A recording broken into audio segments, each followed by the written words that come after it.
I just gotta.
Hello, everybody. Pop culture creator here. So excited, yet so sad. We're back for the last episode of Star Trek GAS. Excuse me. Yeah. I had to cough. Yeah, I've got some allergies today too, but it is a bittersweet live stream. I have a roommate Yeah. who's burning their dinner right now, and when they do Oh. that, they fill the house full of smoke. And Oh, I'm thinking of jeez. all timing. My goodness. Oh, great.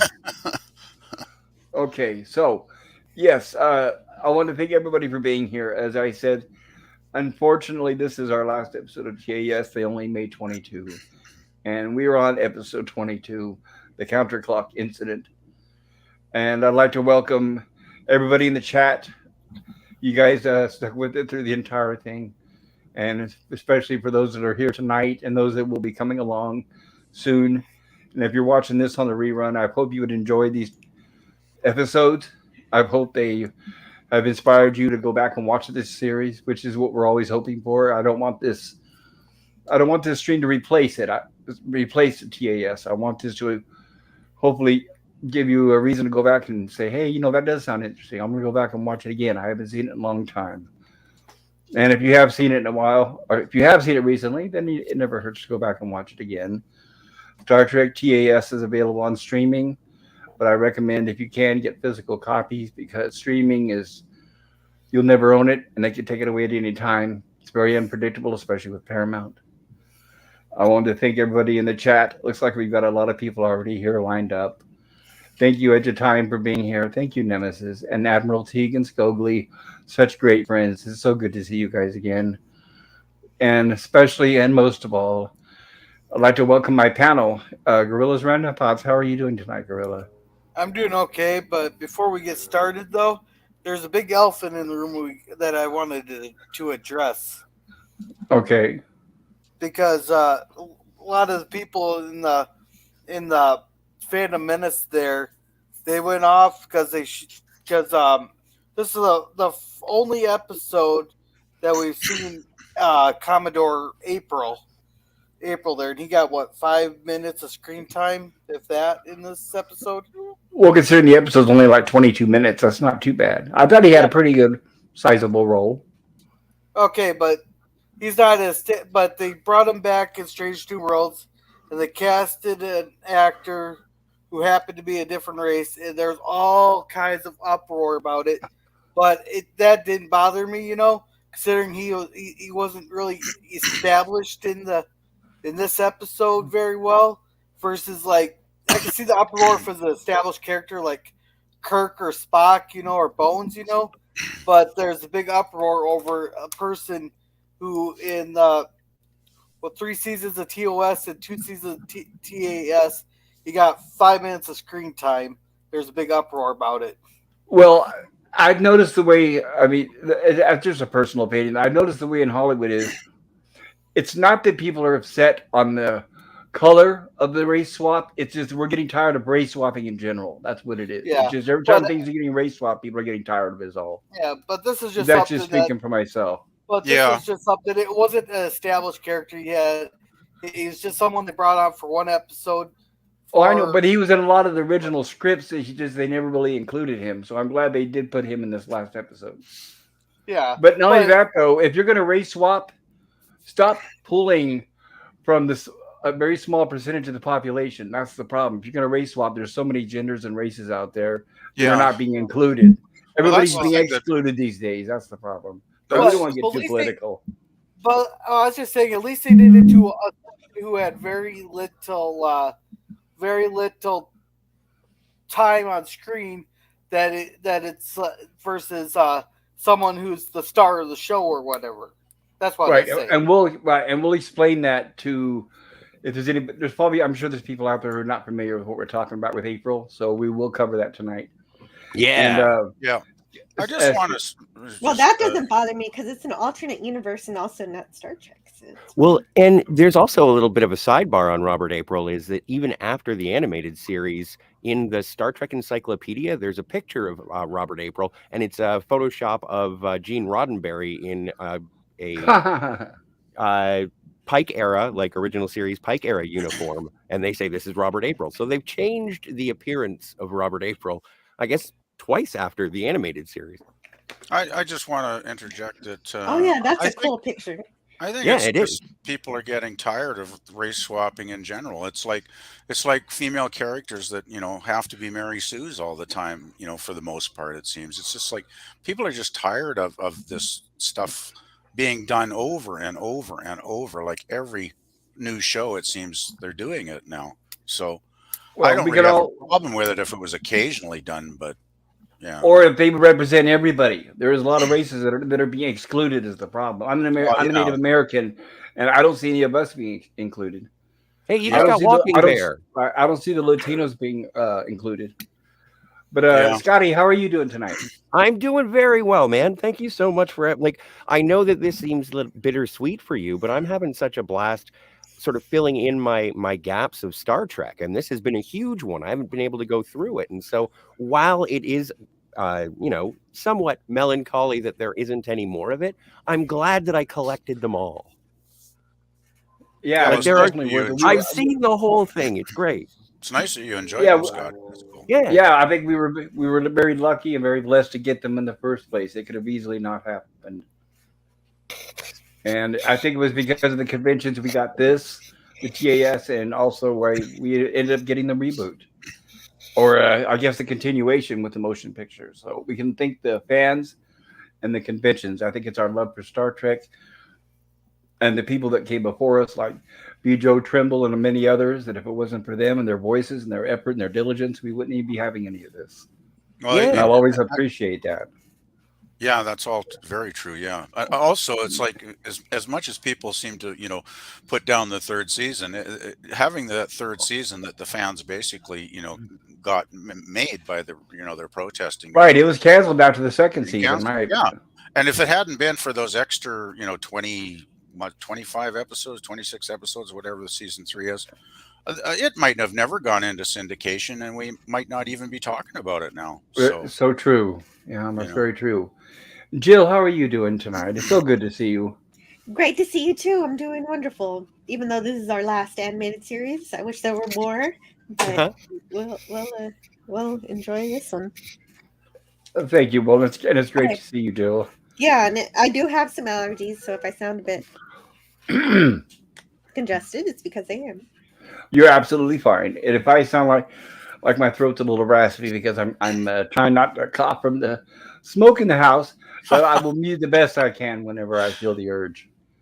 And PvP, how are you doing tonight? It's so I'm good to doing see you. You could join us. Yeah, I'm so glad.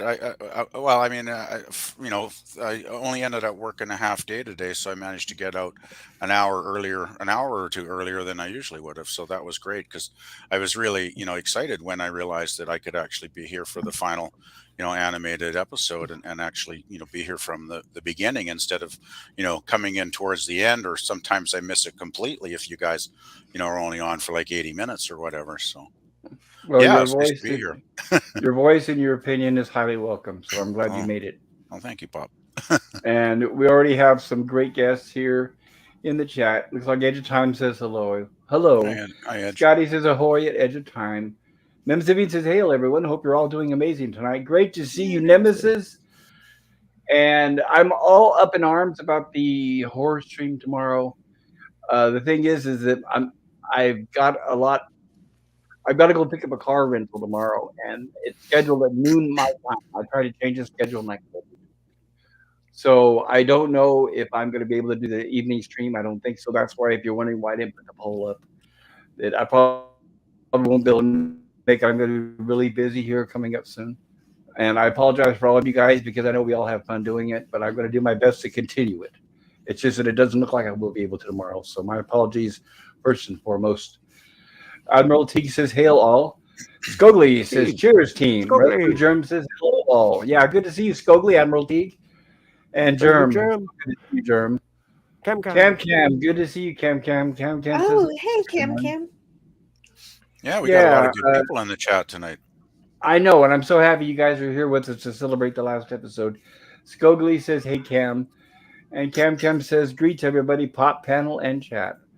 Resolute Germ says, "Hi Cam Cam," and my good friend Mad Scientist says, "Hi all, happy Monday." Cam Cam's Crash Courses says, "Skogly, Jotun, hail giant." And Cam Cam says that Resolute Germ, "Hi my friend." And Stream Elements can just, yeah, blow hot air. Cam Cam's Crash Courses says, "Edge of time, ahoy, mate." Herc 130, good to see you, Herc. Hand pinky waving. Yeah, Herc. I haven't seen Herc in a while. Game over, says Herc. And Cam Cam says, "Herc 130 greets, brother." Nemzavine says, "Oh, Pops, no worries about the horror stream. It's all good, sir." Yeah, I've been so busy. I hadn't had a chance to even think about. I usually put up 4 movies for us to vote for, and I hadn't had a chance to do that. I hadn't had a chance to even think of a fourth option. Herc 130 says, "Hey, CA." Skogly says, "Don't sweat it, Pops." Thank you, Skogly. And then Sabine says, "Hail, Cam Cam. Hope you're doing well, bud." All right, everybody. This is going to be an exciting ride. Like I said, this is our last episode of the animated series. And I especially want to thank for all those of you in the chat. Like I said, if you've been here from the beginning, thank you so much. I know there was a few times where I had to skip weeks, but I'm glad to see we're able to make it to the end. And especially Scotty Gorilla and Jill. I know you guys have been here definitely since the beginning. So, yeah, it's sweet and sad. I'm glad we made it, but it's sad. I'm gonna miss it. But hey, it lives on in like I said, in physical media. So if you don't have a copy of Star Trek the animated series, please get that when you can. Well, and Cam Cam, or I'm sorry, pop culture curator, heavens. There is a set that you can get that has all of the original series, the animated series, and all of the original crew movies all on Blu-ray in one box set. You can get the whole kit and caboodle. Oh wow, I did not know Wow. that. That's very cool. Did that just come out recently, Scotty? No, it's a bit of an effort to find, but it's out there. Wow, I don't remember ever seeing that anywhere. That's cool. It was at Best Buy in Yeah, Canada. Best that Buy, sounds like a huh? pretty. I wonder if it was a Best, Best Buy exclusive. I don't I know. don't. I don't think so. I thought I saw it at other places, but I'm sure you can find it Okay. on the mall that is the internet. Yeah, I don't Yeah. even So know are if we have a Best Buy here anymore. so Actually, yeah, they're closing down more and more stores from what I've been hearing. But yeah. Hmm. for all of Well, you none out of there, the you heard stores. that. Most of them don't even carry DVDs anymore. Like they seem to have phased them out like a long time Oh well, ago. yeah, people aren't buying them anymore. But yeah, for those of you, if you're listening, you heard that there's a wonderful box set out there. And if you're able to get that box set, then please try to. If not, then buy them separately. They're highly worth it. Hey, Scotty, do you have a link you could post? Oh, I know that the product exists. I was looking for it recently, but Mm-hmm. I couldn't find the whole thing. So no, Oh, okay. I don't have a link readily available, unfortunately. I think it's called Star Trek: The Original Series Complete Missions or something like that. Complete missions. Okay. Ooh, sounds No, see if pricey, I but can it find it. sounds worth it. And Cam Cam says, "Name's Savine Hale and well met." Yeah, I don't know if they'll ever do a 4K version of the movies or not. I wish they will, but who knows? I think the motion picture wasn't that new motion picture 4K. Yeah, Yeah. no, they are making the movies in 4K. I think few of them, 4 of them. I'd imagine Wrath-the-Con will come to 4K eventually for sure. Well, at least the first 4, but they usually include 5 just because it's part of the set. Mm. And Admiral Teague says, "Hail Scogli and thanks PCC for helping save Star Trek." Well, I don't know if I can save it in its current form, but we're all doing our best, right? We can at least love and appreciate what we've had in the past. Cam Cam's Crash Course says, "Gorilla's Random Thoughts. Hi." Herc 130 says, I want the whole kit and caboodle. Yeah, you Scotty, do. damn it. Lemon Pie says, hello, everyone. Hello, Lemon Pie. Miss G Lemon Pie. And Resolute Germ says, that set was not released in the U.S. Oh, now that explains it. You lucky Canadians up there, huh? Town Crash Course says, Admiral T. Hola. Skogly says, the Cyber Mall. Exactly. If anything, maybe even eBay, but you're going to pay a little more. Herc 130 says, Lemony Pie. Hello. Admiral T says, hail, Scotty. Lemon Pie says, Herc. Rizzo Germ says the TNG movies are being released in 4K later this year. Oh, okay, that's interesting to know. I don't care about the 2009 and forward movies, but hey, everything up till TNG movies, sure, go for it. At least that was when it was real Trek, right? Is there anything anybody would like to add before we get started? No, let's rock this joint. Yeah, I can't think of anything. Okay, then I guess we're ready for our introduction by the wonderful Antiderivative Jill. All right. So this episode first aired, the counterclock incident first aired on October 12th, 1974. It was written by John Culver, but that's actually a pseudonym. His real name was Fred Bronson. And the book is Star Trek: The Official Guide to the Animated Series by, oh wait, what are the authors' names? Hold on. I think I have them here. Paula M. Block or something like that. No, that's a different one. It's Aaron sorry. Harvey and Rich Shippey.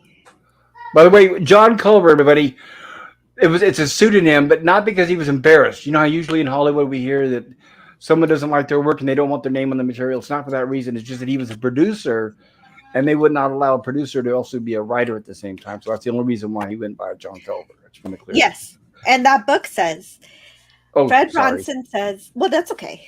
We could say it again. Who was the animated series publicist and longtime Star Trek fan, Fred Bronson. That's it. Wrote the counterclock incident under the pseudonym John Culver because he was receiving conflicting information about whether or not he could write an episode as an employee of the network. He says, I always had ambitions to write for television, Bronson shared, and I always had been told we could write for NBC shows, but we couldn't write for CBS or ABC. But you still had to get permission from your boss to do anything outside your ordinary job. I had some ideas for the animated show, and I went to my boss and said, oh, by the way, I want to write for the animated Star Trek. And he said, you can't write for NBC shows. You can only write for CBS or ABC. The exact opposite of what I've always been told. So I said, okay, no problem. Of course, I didn't want to miss what I thought was my final opportunity to write for Star Trek. So I was willing to take somewhat of a risk, but to write for it under an assumed name. At Filmation, Lou Scheimer and Norm Prescott knew that it was me, but NBC did not know. Bronson, who would go on to pen 2 Star Trek Next Generation episodes, as well as appear as an extra in Star Trek The Motion Picture, Wow. based his new name on the city in which he grew up, Culver City, and the common first name John. Although he left NBC in 1982, the publicist turned writer waited a while before revealing he was actually Culver. Very cool. And I wanted to mention a bit of trivia. Culver City is where the wonderful, fantastic Hal Roach Studios used to be, or what they used to call the Laugh Factory. That's where we got Little Rascals, Laurel and Hardy, and things like that. Oh, nice. And yeah, that was the origin of Culver City. Nice. Yeah, and there was one more quote that he said about this. There was 1 slot left, and as the publicist, I knew that, Bronson shared. I scrambled to put this one in before they had no slots left. I totally felt under pressure to get this one in very quickly. More than anything, I wanted to write for Star Trek because that had been the goal since the original. Honestly, when the original went off, I thought, well, that's it. No more Star Trek ever. That's a fan right there. See, that's somebody who wanted to do it and was not just paid to do it and had to come up with an idea. Yeah, and it shows. It definitely shows. And like the book said, he did go on to write two Next Generation episodes. Do you know which ones? Susan Sackett, yes. Third season's Menage a Troy. Oh well, for the episode. And fifth season's The Game. So, Hey, The Oh, Game. that explains Oh, jeez. everything. Is that Ashley good? Judd. Is that good or bad? The game? I don't remember. It's a Wesley Sorry. episode. I don't think it was all Oh. that good, if I remember correctly. It's not bad. It's not the worst thing in the world. Well, not the worst, but it was far from the best, too. Wesley saves Yeah. the ship episode. Oh. yeah, Oh, but thank Ashley you. Judd. Enough said. There's enough in there. Oh, Yeah. well. But we Eh. start with the captain's log, which Yes. I'd like Scotty to read. I'm gonna put it in the chat. Hey, I love it. Oh no, this begs the question: am I going to have to read as doing like my Shatner impression as a baby? Not yet. Not yet. All right. He's not a Good. baby yet. No, I you know. what? But Did are you guys going to make notice- me do it? Yeah, Oh, they really, yeah. they really cranked up the reverb in this episode. When he does his captain's logs, there's a lot of echo. I don't know why they did that, but it was good. Captain's log, stardate 6770.3. The Enterprise is on course for the planet Babel, where ambassadors from all the Federation planets are waiting to honor the Enterprise's distinguished passenger, Commodore Robert April, first captain of the USS Enterprise. And for the past 20 years, Federation ambassador at large. Now 75 years old, Commodore April has reached mandatory retirement age. That's a great, image of the good Commodore. It is. Yeah, I was just glad they actually included him. I mean, it was kind of the last chance to put him in classic Trek, I guess. TOS Trek. For sure. Well, and it's one of those things that was sort of solidified in Star Trek because of the animated series, and why there's still some debate: is it canon? And it's like, well, ish. I just thought it was a nice nod to put the character in the final episode when they had the chance. Yeah, absolutely. I thought it was great because in the background, I always imagine this is where Kirk learned a lot of what he knows or what he knew was from April, because he served under him for 11 years. I think according to Obsession. Yeah, this is a lovely and wonderful way to start the episode. Cam's Crash Course says Lemon Pie, howdy. Lemon Pie says Cam, clap, clap. Hello, John. John Bakeli? This was one of my favorites of the TAS series. We got introduced Robert April, first Captain Enterprise, on the verge of retirement as ambassador at large. Lemon Pie says, hail Admiralty, Resolute Nemesis, and Scully, Nemesis of Eden says, hail to everybody. And Nemesis of Eden says, hail, John Buckley. Hope you're doing well tonight. And live long and prosper, says Herc. Matt G says, Jill, so good to see you, Matt. Matt G. Lemon Pie, hello, Gorilla. Lemon. Lemon Pie says, hail, Pop, Scotty, PvP, and Jill. Lemon Pie says, the Eggnog Lord, PvP. That's right. We've got the celebrity in person. I'm never going to live that one down, am I? Oh, well. Do you still have eggnog? I've got some frozen in the freezer right now. Nice. Just all right. But I think I'm going to leave it in there for a while because good place. I think I had more than enough eggnog in the last few weeks. So that's a good place for it, next to the garbage, though. Yeah, well, I know you don't like it, but oh well. Yeah, you can blame it on the Bud Light seltzer for that one. Oh my God. Oh yeah, I wouldn't want the seltzer. Yeah, so yeah. I don't know how to segue back to the episode, but meanwhile, back on the Enterprise. Back on the Enterprise, the first. Oh boy. So Robert April is introduced as the first captain of the Enterprise. Before Robert April only existed in Gene Roddenberry's mind in his writings about the series as captain of the Yorktown. So I remember it in the book Inside Star Trek. When Gene Roddenberry was first coming up with the idea of a captain of the Enterprise, and he was tossing around different names. April was one of them, but he decided on Kirk. Yeah, it's pretty cool. I also like that they made Sarah the first chief medical officer of the ship. Yes, that was great. So I love that. Robert April Would that be said, a conflict of interest, though, having your wife as the medical officer on the ship? Nope. Well, I guess we're done here. No, Well, yeah. they're commissioned officers. They're not lawyers. So yeah, no, they could do it. I was Yeah, gonna and that, say, because he could be a triage moment, and he comes in with a little boo boo, and she goes ahead and treats him in front of everybody else who needs more medical help than him. Well, she still has to answer to any regulations, so I think she'd probably be smart enough to do that. If married couples were not allowed to serve together, our armed forces would be in really bad shape. So they are definitely allowed to serve together, as long as they don't let their relationships affect their duties. Sounds like we got some cheering there from the background. It was yes, Captain and April's duty. yeah, and pop culture character is our military consultant here, so I believe that. Yeah. And April says, to me, she was always like my child. I was there in San Francisco's Navy Yards when her unit components were built. And that's cool. And Sarah says, as the first medical officer aboard a ship, I need a minute. Go Are for you it. broadcasting from Go inside a Chuck E. go Cheese ahead, again? Jill. Yeah, well, Jill's her away mission there. I'm just wondering, how does April's character,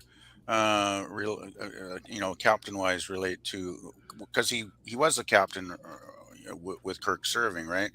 I'm just Yes. wondering, how does that fit in with Garavik? Because I'm thinking of Obsession, where Kirk's obsessed because so many of the crew died on the Farragut, I guess it was, and he Yeah. blames himself because it was Captain Garavik that died, and I believe, if I remember Ensign correctly. Garavik, wasn't it? And he didn't Well, die. Ensign was his son, Hmm. Well, right. but I think it mentions in the episode that Kirk was served for 11 years or something under Captain Garavik on that Oh, that ship. could be it. I could be mistaken. So I'm You could just be Yes. right. wondering how this kind of fits together chronologically. I mean, maybe, who knows? I mean, maybe they've Well, then I could never. be wrong. Maybe Kurt didn't previously serve on the Enterprise Yeah, I until don't after think. Pike left. Yeah, I think just going through a cursory career glance on Memory Alpha. It seems that's the way it was. Again, not using Memory Alpha as the be all end all, but Okay. Yeah. Hmm. Thank you for for putting the puzzle generalities, together. Yes, that makes more Yeah, sense. I I just appreciate it. wasn't sure. yeah, definitely the first captain of the Enterprise. Uh, just based on the original writings of Roddenberry and such. Right. But So Kirk would have served on the Farragut before he served on the Enterprise under April. Then I'm The guessing. Farragut no, was I his don't think first I don't commission. think Kirk served with April. Yeah, the Oh, he Farragut never was did. Ah, the No, Far, no, he served. Well, he served with Garavik, like you said. okay, yeah that makes sense then. Okay, I was a the little confused about that. Yeah. the Farragut was his first commission. Right. Kirk's first commission. Yeah. No, So that he was makes sense. probably That makes right. sense. So he was probably like an ensign or lieutenant or something like that, or Lieutenant. maybe Lieutenant Lieutenant. Kirk. That sounds so weird to say. Yeah, it does. We're not used to that, are we? Yeah, it's hard to think of Kirk as anything other than a captain, really. Even when they made him an admiral in the movies for a bit, that didn't seem quite right either somehow. I know everybody was still calling him captain, and it's like even that's funny how even within canon, within the universe, they just said, "Oh, we'll just make you a captain again. That's what you are." Yeah. Well, it just seems right for Kirk to be captain. I That mean, that's It he's so a did hands-on right. kind of guy, so. that was so funny that his punishment is what he wanted. It is. It is a command of a starship. No, Scogli says it just dawned on me a few days ago that you guys would probably enjoy a stream from Nemesis and me live from Vulcan. Oh, absolutely. Yeah, The That would be closest so closest here on Earth that we can get to Vulcan would probably be Vasquez Rocks. They yeah. use that for some of the shooting locations. there's a So Val- Scogli, does that mean you're gonna stream from a volcano? there's a Skogley's Vulcan, talking about Alberta. Vulcan, Alberta. There's a town in Alberta called Vulcan, and they have a whole Oh, Star Trek thing going there for the tourists, right? Yeah, I'd like to go there. Me Yeah, they too. have like gift shops and all kinds of. I think they even have a statue of Spock, I think, in the town, if I remember Well, correctly. not only yeah. that, but didn't he put his hands somewhere Yeah, he permanently? might have. I'd have In to look it cement, up. I hope. Yeah, I don't remember, Yes. but Show me where in Vulcan, Alberta. Leonard Nimoy put his hand. actually, I'll just take a quick look here if I can find Vulcan, And I Alberta. was just reading an article. I think it's maybe Boston, where they're raising the money to put a Vulcan hand salute. The city Oh, where Nimoy was from. Hmm. that'd be cool. Okay, And okay. they're I'm not. halfway there. If this go in Boston, I do not trust in them with that statue. I'm not sure if it's Boston. I can't remember, but I know they're raising 500,000, and they just reached the halfway mark. Lemon Pie says, speaking of eggnog, back on the Enterprise. Admiral T says, Admiral April. I guess Admiral and Oh, Commodore are Commodore. interchangeable. Yeah. Lemon Pie says, this character on screen looks like he needs an eggnog. Skogly says they have a Star Trek convention every year, too. Cool. Yeah, excellent. Actually, I've got the Vulcan Alberta website. Is it okay if I post that Pop? You mean on here? Well, do you want me to post it in the private chat then, or I'm just thinking Uh, people might want to take a look at it. oh, the link? Yeah, Post it in the public chat. public chat. Okay, I Yeah, just are wanted you to a wrench? Are you a wrench? Can you do that? I'm not actually 100% sure. Just let me check here, All because I right. don't. Oh yeah, I am. I am. Yeah, yeah, 'cause I'm sure. Yeah, so everybody check that out, and I'll put it up here on the panel so we can all see Yeah, it it. says vulcantourism.com. So I'm not sure how good the website is because I haven't really checked it out, but it does seem to have a bunch of information if anybody's curious. And there it is, everybody. If you'd like to check that out, there's the link that PvP just put in the chat. Yeah, thank you, PvP. I appreciate that. Oh, you're welcome. I always like to sort of do a little bit of quick research during live streams if it helps with the information. And I love when these cities pay tribute like that. It's excellent. Keeps the memory alive. Yeah, there's actually a very cool. They have a very cool model of the Enterprise, like huge outdoors. This is really cool, actually. If you look Oh on wow. go to the website and it's on the tab at the top that says Vulcan, and then you just scroll down and there's the Enterprise right there. Oh, okay, cool. Thank you. I'll That's check that great. out. Yeah, Well, it looks really cool. Dr. Sarah says something kind of weird. She says, as the first medical officer aboard a ship equipped with warp drive, I'm afraid I had to come up with new ideas all the time. Yeah, that kind of contradicts. I guess might contradict canon, right? Because of First Contact. Yeah, well, actually, yes. But of course, First Contact comes after, so it kind of just decides that's not true later. But it doesn't remain true for long because we know that the Phoenix from First Contact was the Unless first you, to unless the achieve warp Phoenix, drive. unless the Phoenix isn't considered a starship. Well, if it's a ship and it has warp drive and it achieves warp drive, I think it's a starship. No, they've made Okay. differences. They've made differences in terms of, and I'm thinking of the Lady Caridian. Like they do specifically say there's a difference between a spaceship and there's a certain level of awe of Kirk because he's the captain of a starship, not just a spaceship. Oh, he like Captain Merrick says that in Bread and Circuses. It's like you're not dealing with a spaceship captain, you're dealing with a starship captain, a more regimented type. Yeah, well, I guess the Constitution class must be one of the top types of ships in the fleet, I would think. So I guess there Well, could be flagship, yo. different levels. Yeah. Well, then So I guess. just because it has a warp drive doesn't make it a starship. Well, then I guess. But that doesn't matter because Dr. Sarah just says a ship instead of she doesn't specify starship or spaceship. Okay, True. semantics. I'm sorry. But And no, voiced don't be sorry. voiced by I Nichelle did Nichols. enjoy that. Yeah. Yeah, Nichelle Nichols also voices another character in this episode. We don't get Majel Barrett back. Nope. No. Not for the last episode. Oh well. But I'm actually glad they changed things later because it doesn't really make sense for the Enterprise to be the first warp drive ship. So how they ended up rewriting Starfleet history is much better. True. Dr. This Sarah was early. also introduces them to the Capalian flower that only lives for a few hours. And I think that planet was in the original series too. Mm-hmm. Wait, how could a plant only last a few hours? It's possible. It's just the lifespan. We have some plants, just like we have plants here on Earth that take years for them to bloom, and then when they bloom, it only lasts a day or so, and then back dormant again for another several years.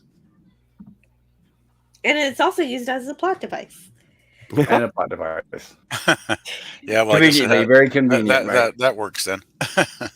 Well, remember, E.T. had one of those apparently too. Remember, same plot device in E.T. When E.T. was dying, they had that plant there representing E.T.'s life. Hmm. Oh, there you go. Then the Enterprise encounters the Beta Niobe supernova, which looks like a big glowy donut. Jelly. Yeah, it does. This is the same supernova that destroyed the planet Serpedian in the original series episode All Our Yesterdays. They encounter the starship. It's going at warp 36, but they don't know any race which could achieve that. That's fast. All right, this is my first nitpick right here. Okay. They managed to grab that spaceship there, going at warp 36 with a tractor beam. That'd be me like someone firing a gun and me being able to grab the bullet out there with my hand there, speeding bullet with my hand there. It's just not possible. I agree. Well, if I you were thought it was Superman, rather you could, weird. but No, I agree with you, yeah, it Gorilla. does seem a bit But it outrageous. was really exciting. Strange. It was really exciting when they turned on the thing and then. Oh, Yeah, I think they're trying to look at it more like a lasso. Yeah. Well, I guess an alien ship could go that fast, but yeah, how the Enterprise was able to grab onto it. Well, what I thought was, I mean, even more incredible was the fact that the Enterprise could sustain that speed once it was basically almost up to warp, what, 20 something? You think it would have flew apart by then, right? But Yeah, Yes, exactly. didn't Scotty always start freaking out if they went to like yeah, warp as 8 soon as they got to or 8 warp or 9? 11, they're going to fly her apart. Yeah. Yeah, exactly. Hmm. But it's Yes, okay. precisely. It's precisely what I think here. There's no truth in this art. And that looks like a pretty big ship. They established here that only carries a few people, and I thought that was odd. So since it's heading straight for the supernova, the Enterprise crew want to stop it because they know that if the Enterprise entered the nova, the ship would be destroyed. So since the ship won't respond, just like Gorilla is saying, they put a tractor beam on it to save it. And I think even though it's going faster, maybe they could grab onto it as it's going by. I don't know. Well, and they're assuming that ship doesn't know that it's in danger. Yes, that's what they're assuming. They can't contact it, so they decide to put a tractor beam on it. And this finally gets the ship's attention. And the ship is only slowed down to warp 32. And the captain of the ship seems to be speaking unintelligibly, rather. But Uhura figures out that she's speaking in reverse. Yeah. See, this She's is another thing that didn't make sense here. Is they're not in the alternate universe anymore, so therefore she should be speaking forward there, versus later on the episode. If she's speaking backwards here, then Kirk and them would be speaking backwards to them in the alternate universe, but we don't get that. yes, agree. Yeah, there's a few discrepancies in this. I agree. Absolutely. You're right. She says she's doomed unless she's free to complete her mission. And this episode is taking advantage of the fact that we don't know too much about warp drive, because it doesn't make sense that the her ship is going warp 32, but the Enterprise is only going up to warp 11 20. or 15. Not yet. Well, not yet. And It's gradual, and right? 11 to 15. I don't know if it goes past 15, but if I start tractoring a stationary object on Earth, it's going to match my speed. So not only should the Enterprise be going at warp 32, but also it should be torn apart by this insane speed, just like we mentioned already. Yep. Yeah. Yeah, major plot holes for sure. Mm-hmm. So anyhow, the ship is headed for the supernova, and the Enterprise is going along with it. And I do like that they try the braking maneuver to course correct. That's their plan anyway. Once the ship's destroyed, but that never happens because the ship isn't destroyed. So it continues pulling them in. Oops, sorry. And we get cut to the flower where we get to see Dr. Sarah's flower shrivel. For the last time. Yeah. everybody's doing such a great job in terms of the pushing the buttons and amping up the tension of this, of them going towards the. Oh, it's just great. This is exciting animated Star Trek in my mind. I love it. And I the was very rotoscoping, excited. Yeah. yeah, this was so good. And with the flying towards the Nova, and yeah, I Yeah, I was really having a enjoyed it. blast. Another thing I really enjoyed actually was we finally met some basically friendly aliens that, weren't going to cause us problems, right, in this episode, which was nice for, because often the aliens aren't friendly. So I thought it Mhm. was kind of nice. Sometimes they're just dumb, like Bem. Well, Ben was annoying, but these aliens seem Bem to is be the Jar quite Jar nice. Binks of the Star Trek universe. I won't argue with that point. And But this is my favorite still here. But he's a colony creature, so it's okay. Yeah, the Enterprise enters the supernova and gets all sparkly. So it's like Disco Enterprise. Oh, No, it's awesome. that was a And bad it looks pun. like it's a rotoscope from like the Cage as well. Oh. Well, it is. That's what they. Yeah, when they did the Enterprise, that's how they did it. They Yeah. took live the film and then drew over it the cells. Hey, pop culture. Apparently, the Howls are in this episode. Oh, Mr. and Mrs. Howell. Then we get to see the universe change into white with black dots everywhere. So this is the reverse negative universe. There are two kinds of people who are going to be looking at this image. Some people are going to see it moving forward, and some people are going to see it moving backwards. I remember this reverse universe was first mentioned in the alternative factor. Yes, that's right. I gosh. remember that too. The alternative Uh-oh. factor. So Everybody's Okay. favorite episode, mate. Now you just raised another nitpick with me then. Oh, oops! I'll take that back, guys. Yeah, okay, this is the alternate universe that was in the alternative factor. The Enterprise should have blown up in our universe, and her ship should have blown up in ours. that's right, because they reversed matter and antimatter. But I do got a Well- question here. How are they even staying warm there if all the stars are dead and it's a white back? I don't even know where the white background came from. Well, the ship has its own environmental controls because remember, space is already Yeah, but they go on the freezing. planet. They go down to a planet. Oh, well, that's true. The thing is, too, looking at the still we have here, like if everything is working in reverse on the Enterprise, how is it even functioning at this point? Yeah, Like, you should the think that might be a problem of some kind, yeah, right? yeah, should the magnetic locks on the warp core not be functioning and cause matter explosion? Well, you think almost all of our physics would probably be out of whack, possibly. Yeah, I would think Scotty would be a little more upset too. He seems calm here. Well, of course he's. I mean, you think he'd be panicking? He sees me running the entire engine room by himself. You'd think, yeah. Well, he says that there are more people and that are learning how to work the ship backwards. Right. I was just kidding. Well, no, you're right though. He does seem alone. Pop culture curator, could you read the next captain's log? It's in the private chat. Captain's log, stardate 6770.6. The Enterprise has passed into the most alien landscape I have ever seen. We are in some reverse universe where black stars shine in a white void. We are still in the tow of the alien ship, both of us having survived the extreme heat of the Beta Niobe Nova. My daughter needs me. I'll be right back. Go ahead. Alrighty, I'll Rick. get caught up on the chat here really quick. Speaking of eggnog, back on the Enterprise. Okay, Admiral T says, Admiral April. This character on screen looks like he needs an eggnog. They have a Star Trek convention every year too. There we go. And there's that link again. Lemon Pie says, oh, the Howls from Gilligan's Island are in this episode. Yes, they are. Mr. and Mrs. Howell. Who do they play? I'm thinking he's talking about Robert April and his wife. And the rest.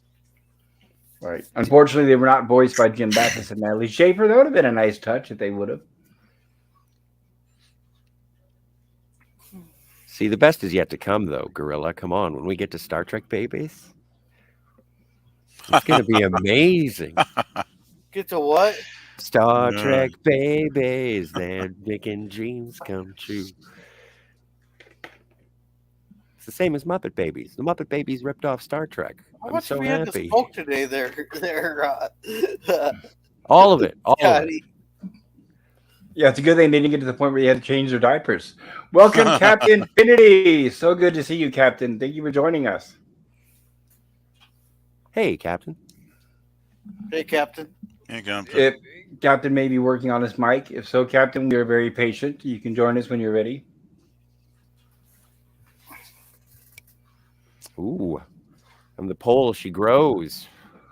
Oh, but yes, thank you, Scotty. There was a poll in the chat. Everybody, if you'd like to vote on what you think about this episode, please let us know. Um, this was the last Star Trek production until the motion picture 5 years later.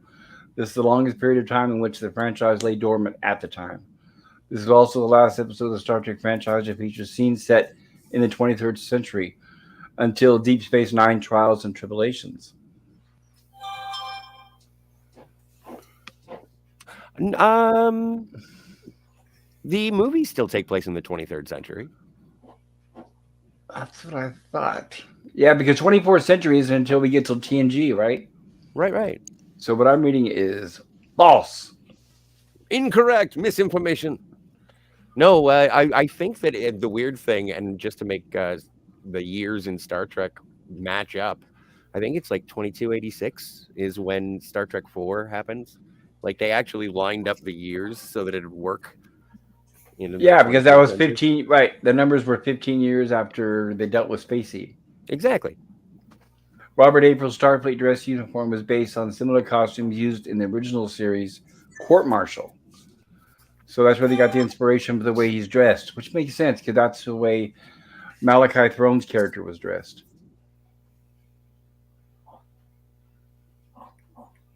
And Eret is well, we haven't introduced Eret yet, have we? So the idea that the transporter can restore the crew from children to adult form was used again in Star Trek: The Next Generation episode Rascals. Is that correct, guys? I That's remember when that. they did Yes. to Dr. Pulaski in season 2. Yep, that's true. How was that episode? From which, in your opinions? I thought Rascals was a pretty decent episode overall. It's a fun romp, but it is Yeah. magic. It's like transporter malfunction, make them kids, and then they run around to have. Well, hijinks. it was just more fun than to be taken totally seriously, right? Oh, I for It sure. was a defended romp it. for sure. I had to defend it on my defensive Thursdays while I was still doing that. Oh, cool.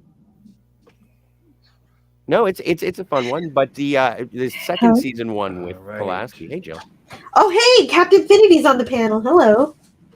he's here. Hello, But he he's can't here. talk. Not yet. We told him hello and that he can join us when he can. Okay. And I wanted to say, Scogli says, "Hail, Captain."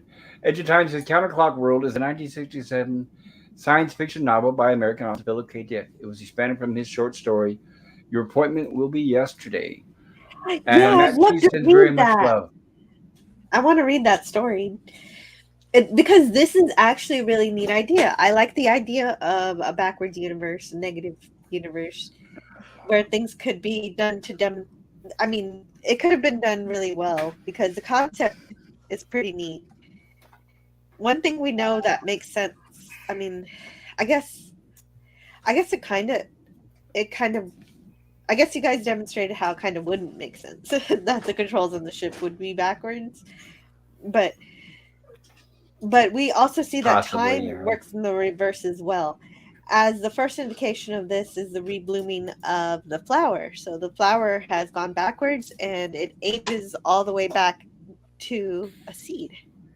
Another thing too, wouldn't they all be like walking around backwards? Yes. That's we see in Red Dwarf where the actual backwards universe has everybody's actions go. Oh, Red Dwarf did that too, huh? Oh yeah, Yeah. Red Dwarf did a brilliant episode. It was hilarious. That means that everyone will begin to de-age with time. At least that's what they're saying here. But in this episode, that occurs at a possibly high rate. But I guess we'll get there. And it turns out the captain of the other ship, Carla, is now speaking normally because they're in her universe now. And she's not happy. No, in her universe, a supernova starts out as a dead star and comes to life as a star, specifically the star called Amphion. She was pulled into the star, into the universe that we know. So, There's a line. yeah. Apparently, our brains are also working in the reverse, Captain. Wow, that's quite a trippy line. Yeah, no, this was a good attempt at the backwards universe, but I think they made it seem a little bit silly just by reversing the chronometer. But a backwards universe like this, like I was saying, would work more like it does in Red Dwarf. That would make the reverse and age make more sense since absolutely every action is done in the reverse. So, but Yeah, yeah, the Red Dwarf episode did it really quite brilliantly, actually. yes. Yes, this one seems to cherry pick which actions are forwards and which ones are backwards. Hmm. So they go to Captain. Well, I call it, I give everybody their proper titles that they should have in the episode, like Captain Carla and Dr. Sarah. They never say Dr. Sarah, and they should totally be saying Dr. Sarah. Yes. And so they go to Carla's planet, Erit, which is pretty cute because that backwards, Erit is Terra, which is Latin for Earth. The Terran system. Love it. Yeah. And the name also had been used for a planet in Star Trek Return to Tomorrow, but only in an early script draft and not in the final version of the installment. Oh, neat. So about this notion of the backwards universe, this book says, I really love this quote that they pulled from Gene Roddenberry. His only question, I guess, was, how do they pee? Oh, yeah. Very carefully. Hello, Jedi Bill. So good to see you. Welcome, Jedi Bill. Hey, Bill, how's it going? Ahoy. Hey, Jedi Bill. Yeah. Hey, Jedi Bill, and everybody in the chat. Yeah, well, if you think about how all their body functions would be going in reverse, that could be quite disturbing. Definitely, yeah. In the Red Dwarf episode, you would barf up your food, like and it would go back into its original state of perfection. Yeah, that was a pretty amazing episode. I'll definitely check that out. You got to see that one, Pop. It's a classic. It is. Yes, this was one of the questions Roddenberry jotted down on Bronson's script when it stated the crew's brains were operated in reverse. Bronson penned a clever episode which allowed Robert April to actually command the Enterprise on screen. Die-hard Star Trek fans who devoured every morsel of information they could find on the show must have smiled at the inclusion of the Easter egg.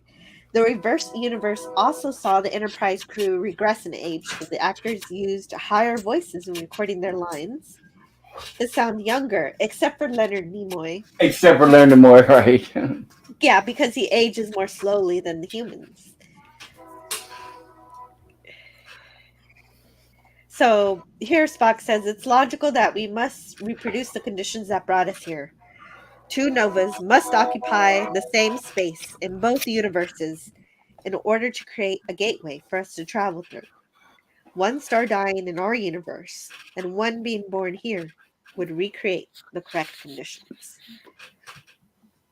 So we find here that Carla's son. Oh, we're not even there yet. Let's get there. Oh, one thing I wanted to point out that was cool is that we don't get a cut of Kyle's mustache and Scotty. It's actually Scotty. Yes, they finally fixed it at some point, right? Just that's the only difference is the mustache. Yeah. They just cut off the mustache. That's great. I love that. I love seeing that. And Jedi Bill says hello, Jill. And there's Carla's dad.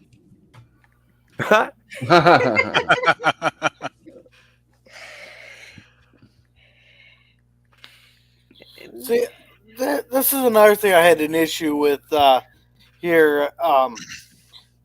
Okay, if they revert age backwards and they're born old people, how the hell do they fit inside the other person to be born?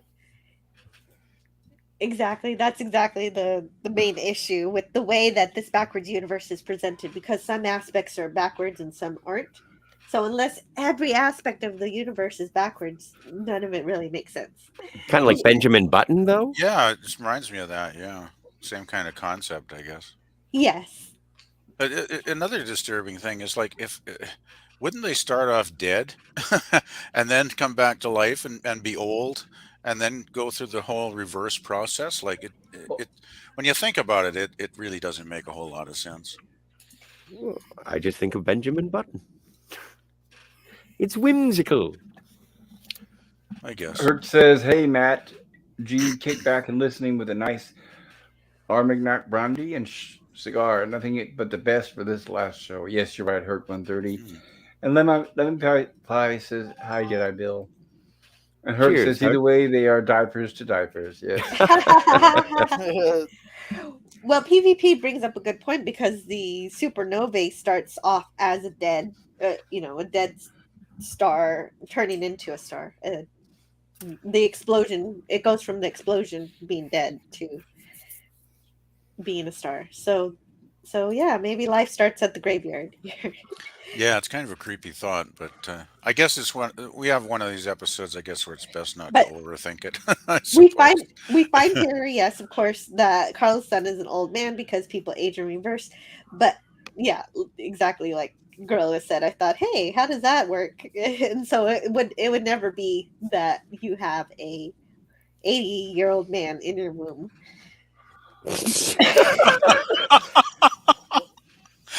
I'm Things not I was touching. not I'm expecting not to hear touching that one today. with a 10-foot pole. No way.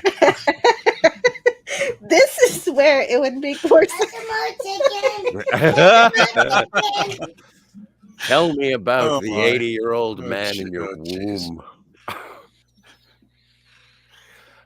Yeah. Well, the thing is that Benjamin Button was a shriveled old man. He was very, very little.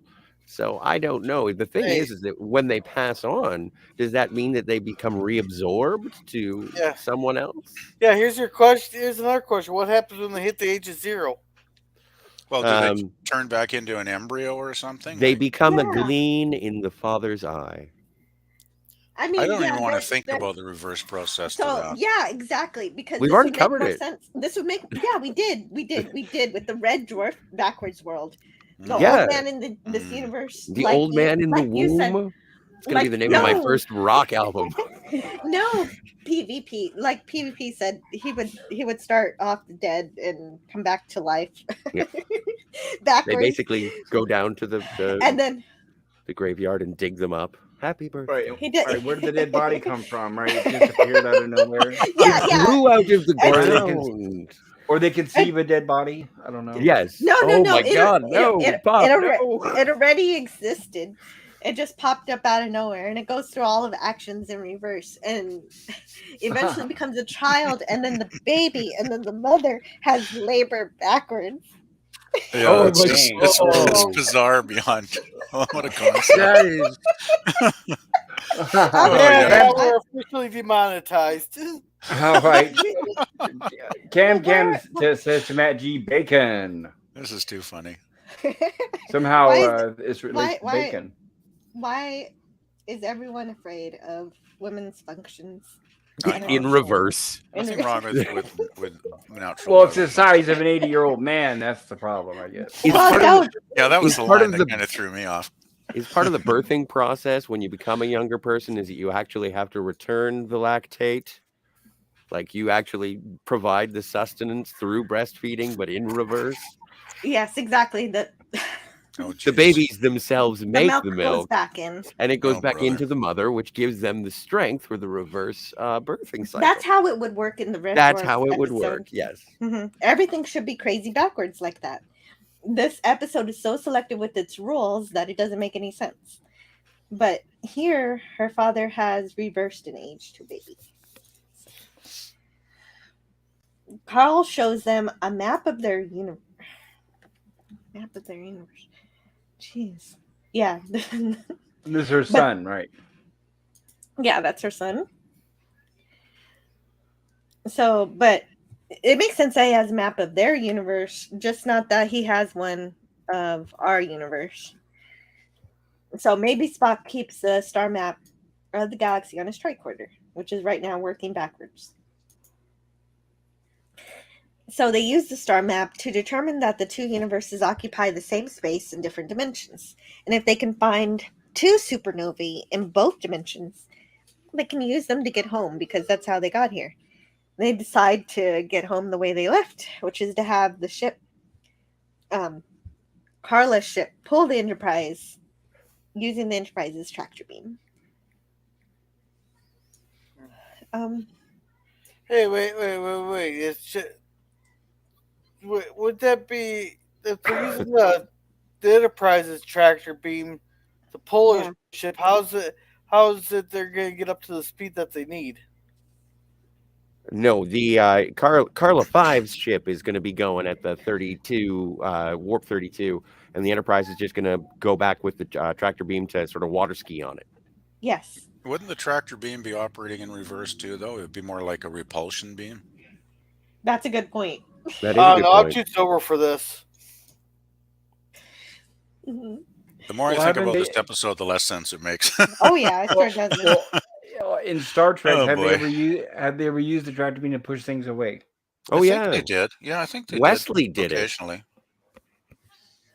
Not often, but once in a while. I Well, think. didn't they try to do that to for the world is hollow and I have touched the sky? Yeah, that's what I was gonna say. I think they have. So which means the tractor beam can be adjusted for either way, I think. Like a vacuum. I'm with There you go. That works then.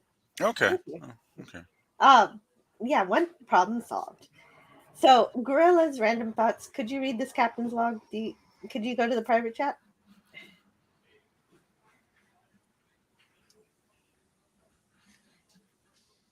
I think Or Gorilla's. Wait, someone say my name? Yeah. Could you read our captain's log? And the private chat. Stardate, the last one.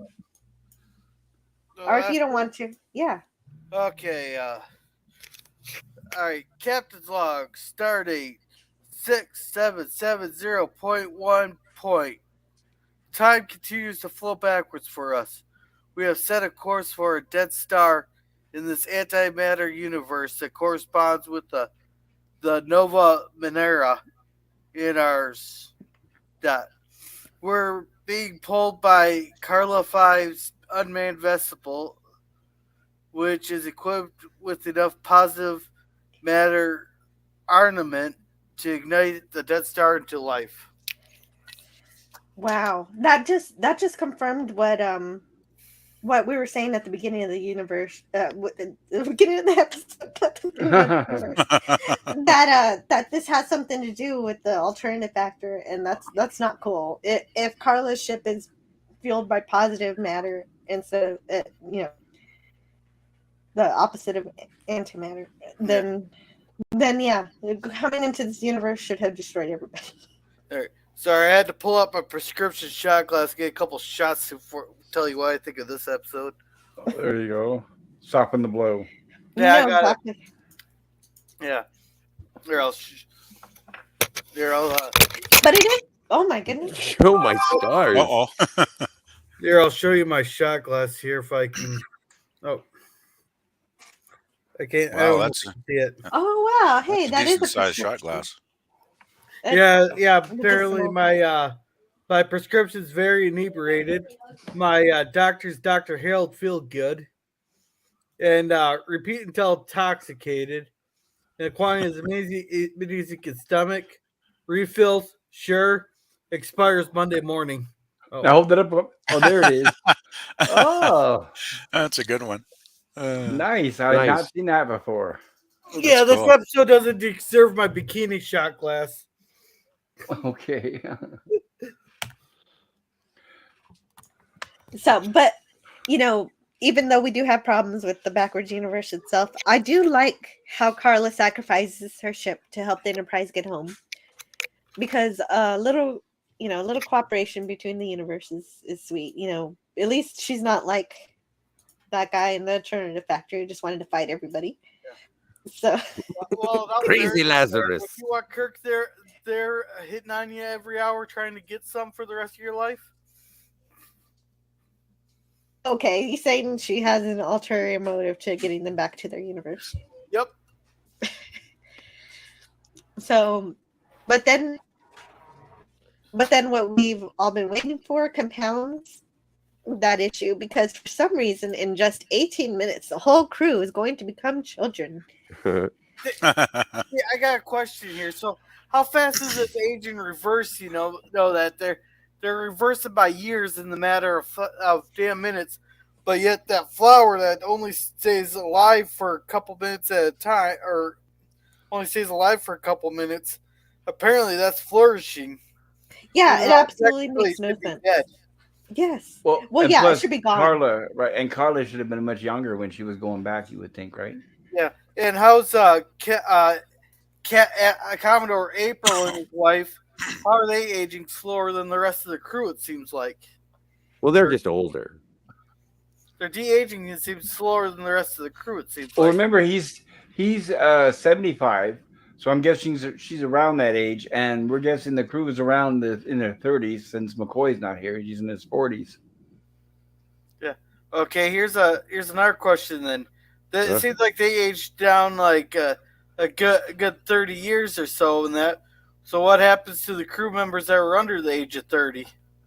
Yeah, off to daycare. No, no, no, no. Well, they wouldn't.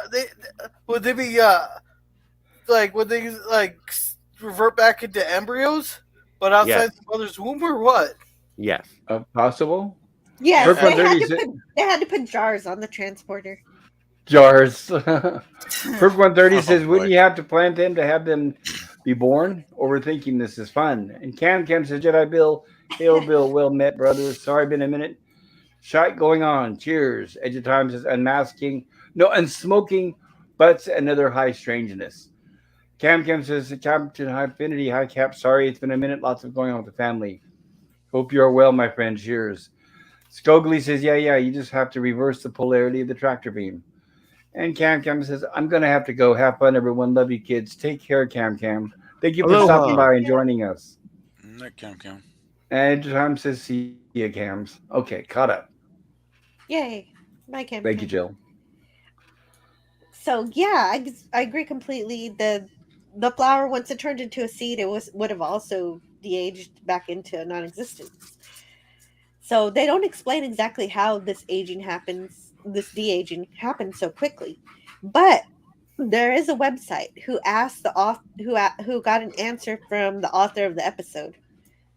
So Bronson says the answer to the question is that in our universe, the faster you travel, the slower you age, as Einstein told us. In the reverse universe, the faster they travel, the faster they age, or in De-age. this case, de-age. De-age. There was an explanation written into the original script, but of course the show is only 21 minutes long on the air, so quite a bit was cut. So that's the end of that quote. But that would work, except for it doesn't really work because doesn't warp drive negate the effects of time dilation? But I Well, guess that was Yeah. well, True. well, there's special screenings around it to prevent that. They explain kind of like what they have in the Orville. yeah, Remember exactly. how they You know, explain that? all this biological things going on. You think it would have been nice to have Bones on board this episode? Yeah, it would have been. Where was he? He was at the In sick beginning bay. of the episode. Yeah. Where was he? Yeah, he was standing on the bridge next to April and his wife, but he seems to have disappeared. I don't know. Yeah, he was talking with Sarah and everything. Hmm. So he went and hid in the corner with the Andorian ale. So, but I did like that they did try to have an explanation. It just didn't make it into the script. Well, it would have been nice if they could have got it into the script so I won't be bitching as much as I am. Now, does this mean the ship is getting newer as well? No, I don't think so. It only It affects should. biological life. Right? It should be. Gotcha. Nothing's consistent. So Spock says 18 minutes, 37 seconds in real time. But long before that, we shall all be children. And Captain, that also means we are losing our knowledge at an alarming rate. It is possible we will soon be unable to operate the Enterprise. But that's where the inconsistencies of the episode are strange. This is probably the way it actually should be happening. But the way the episode is, I don't see why they should have to lose their knowledge, since there's no indication that they're going backwards in time. The Right. It's chronology just is going backwards. yeah, it's just the aging. It's not actually taking their brains back in time. Yeah. If it was just de-aging, they'd lose their knowledge, but since their brain matter was going back to childhood, their sharpness and implementing may decrease, but I don't know that their knowledge would. Anyway, the crew begins to lose their knowledge anyhow, starting with Sulu and then Ahura. And then, oh wait, there he is. I don't know. What am I Uh, doing here? and they did a good job drawing them to look younger. I'm glad they did that. They made them. They paid attention to detail. Yeah. And then we get baby Kirk's captain's log. I think this is what Scotty's been waiting for. Oh no, you're gonna. Okay, Uh all right. Captain's Wog supplemental. We have 11 minutes of real time to reach the dead star, but all my crew are turning into children, unable to operate the ship. Okay, so why does Kirk sound like Elmer Fudd? He's a wee baby. He's a Star Trek baby. Oh man. This is just so much fun. I really enjoyed this episode. Yeah, I'm actually glad I gave it a high rating because it's just so silly. It's a classic, really. I have to be right back. There's a baby shark nightmare going on. I have to stop. Oh, nice. Oh, good That's luck. okay. See? I'm gonna go. Everything's I'm gonna going go down. make some tea quickly. Then be back in a minute. Kapla. Matt G says hello. Edge of Time says hi, Matt. And Cam says Edge of Time, brother. Appreciate you. Take it easy and be well. Scogly says yes, Jill. Warp drive absolutely gets around time dilation. So yeah, I guess there are a few flaws, but this is great. I'm glad to see Captain April able to take over, or Admiral, or Commodore, or whatever. Yeah, well, and it's weird in terms of the losing of the knowledge, because Spock addresses him as Commodore, and he's like, "But I'm Captain April," and it's like, okay, I guess everybody's just forgetting the past or whatever. Apparently so. Yes, that's good. If you had a lot of bad memories, I guess you're going to start forgetting those too as well. Almost like Alzheimer's. It's interesting because with Alzheimer's, as you start losing your mind, it does go back to when you were younger. You Mhm. start losing your older years first, and it works in reverse till eventually you have the mind of a child. Wow. Yeah, that's a pretty sad disease. Kirk has reverted to his childhood, and Robert April is now middle aged. With the Uhura now as a baby. So there's Dr. Sarah and Spock. Oh, there's Uhura as a baby. There's baby Oh, how Uhura. cute! Good thing that uniform fits. I know, right? The uniforms were kind enough to get smaller with age. Right, very convenient. That also happened in the Next Generation episode. That's true. That's true too. Okay, all right. And speaking of that episode, did they start losing their knowledge and skills too, like they do here? No. No, they didn't. They all had their same intelligences, Gotcha. but Picard was just better at being whiny. That's funny, baby little Spock. They're trying to reach the buttons. Yeah. Yeah, that's the only shot of baby Spock. Like, we get another picture of him. That's better. quick but- one, right? Baby Spock, boop, boop, boop, But I boop, wanted baby more Spock, baby boop, Spock. boop. Baby Spock is cute. They could have brought back that actor who did young Spock in Yesteryear? Yeah. Yep. So with the crew children and with all the rules that and their knowledge. Welcome, disappeared Captain. with Is your mic working? Can you talk to us? Oh, Captain. Well, Captain, we're here if you are able to. But in the meantime, Robert April and Spock are left to command the ship. But it looks like Eric's also de-ages really slowly because he never exactly makes it to childhood. Seems like he only goes back to being a teenager. Get these kids off the bridge. Oh, geez, they're all getting real young here now. Before I go, hit those like buttons, please, and thank you, Cam. I appreciate that. Yes, Edge of Time says it was a dark and stormy night. Oh, I guess Eric's does get a little younger. There he is sucking There he his is. finger. There he is sucking his right. Oh, this is This too is a good weird shot, seeing right? all This is this where they're come. absolutely, yeah, they're absolutely infants here, apparently. This is a classic. Okay. That's Spock there in the back row, right? Yes. There, that little bit. Okay, if he's supposed to de-age slower than anybody else there, why is it the rest of them turned into embryos then? Well, they haven't gotten that far yet. By the time they turn to Okay, embryos, then he'll be the age they are now. I'm and guessing toddlers. should Yeah. the first Commodore April and his wife should they be a lot younger than that too? If Spock's getting to be de-aging that slowly. No, remember now we're still talking about around 30 years difference. Okay, well, how old is Spock in this episode? Like starting out. Did they ever establish his age in TOS? I always imagined they were probably in their 30s somewhere Yeah, in but Vulcans TOS. age Yeah.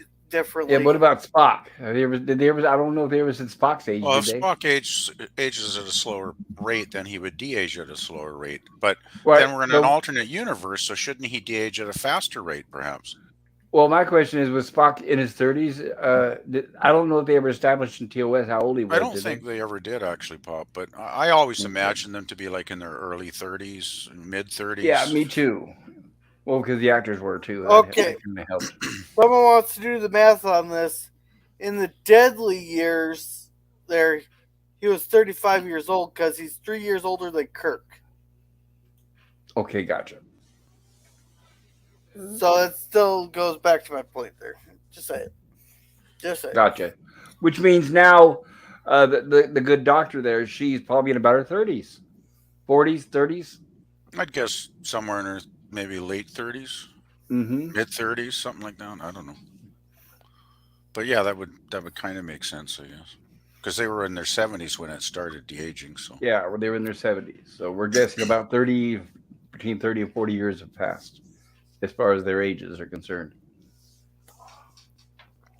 I don't know. It's mind boggling.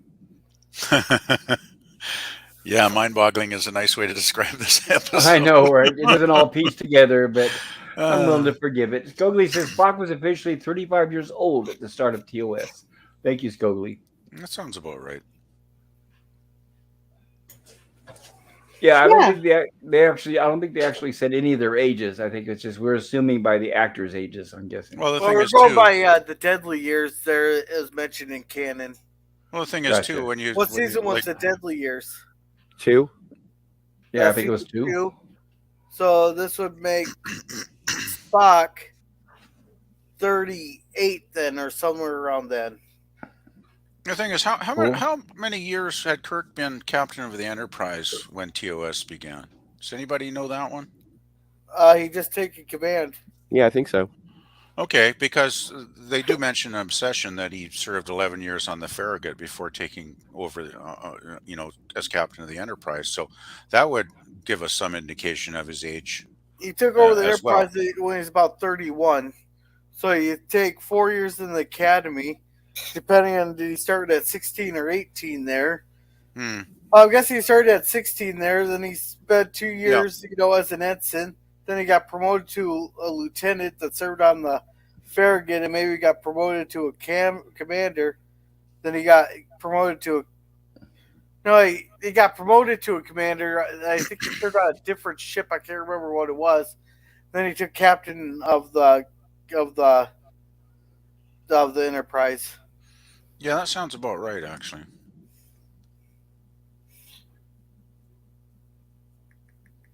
And now he's a baby.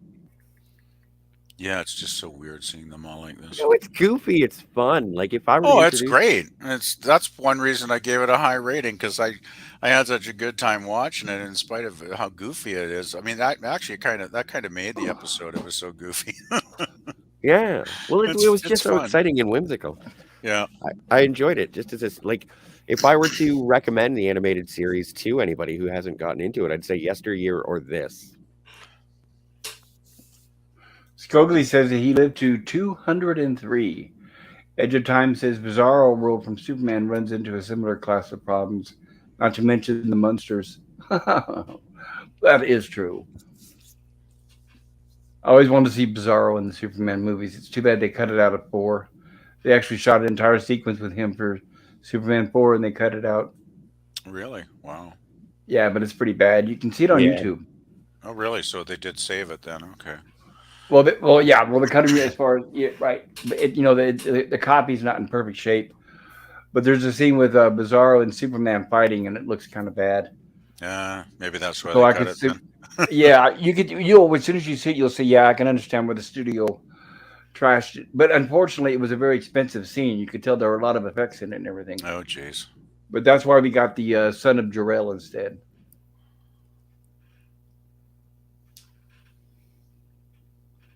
I always wanted to see Mitzelplick. I don't think we'll ever get Mitzelplick.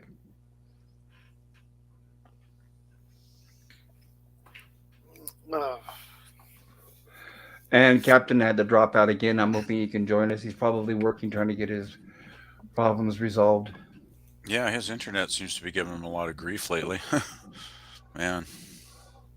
Jill says she'll be right back, of course.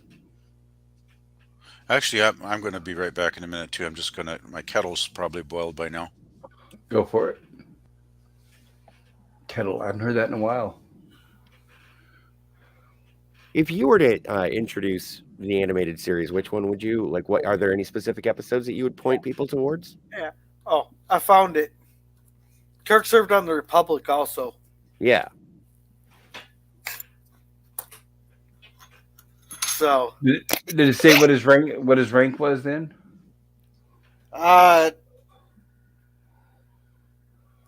he was an ensign on the Republic. Oh, okay, very cool. So that's when So he I guess first he got was- right out of Starfleet. Yeah, so he was an ensign on the Republic. Then he was for sure a lieutenant on the Farragut. Okay. Well, we don't know how far he got on the Farragut from a lieutenant. I mean, up to commander or what. We still don't know for sure.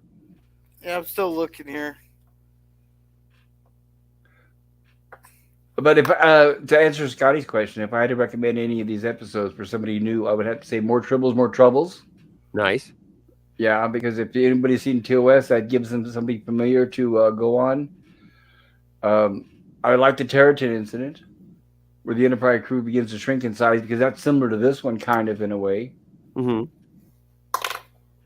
I did like the Slaver weapon. Oh, I thought that was unusual. It was a good one. Yes, Gorilla, were you going to say something? are we recommending episodes for people to watch? Oh, Yeah, it's just a Scotty random asked if question. Scotty asked if we were to recommend to somebody who had not seen this before. Oh, it's obvious, isn't it? You gotta go. You definitely gotta go with Spock's brain. You definitely No. gotta go with- Episodes of TAS. He said, what episodes of TAS would you recommend if nobody had seen TAS before? Yesteryear. Yeah. Yesteryear is definitely a good one. Yes. maybe. But there's more that I like. I love the Lorelei signal, even though it uses the same transporter trope that we get here. Yes, it does. And I like the Lorelei signal as well. I guess I would not recommend BEM. A lot of people seem to be knocking on that one. But let's finish the episode and then we can talk about that. That's a good topic. So Robert, April, and Spock command the ship and everything. And Yeah. Sarah's fatal flaw. We don't have to go back into the transporter. We can live our life over again. Yeah, April leads the mission to ignite the dead star in the negative universe to get home. They succeed, and there's a boom and more sparklies. I guess I missed the other sparklies. Yeah. Oh, wait. Before we do that, is it like a mild violation of the Prime Directive to incite a supernova? Is it? Well, it would definitely have an impact on the galaxy that you're leaving. Oh. Like, it wasn't supposed to have a supernova, but you made one, thusly changing the gravimetric constants in that galaxy. I can see a bigger issue with them not de-aging the Aprils there, and then they'll have to explain like how they got younger. That could lead other people to try to do the same stunt to get themselves younger. So Well, they do talk about that. The Aprils decide, no, we don't want to live again. Oh, Captain did they? Finity, by the way, says, sorry, everybody, New Zealand internet really is a little subpar. My Wi-Fi is super fast, of course. Captain says, sorry, everyone. Internet really is, well, there is the same thing. And Captain says, anyway, did the crew go backwards in time enough to find poor Chekhov?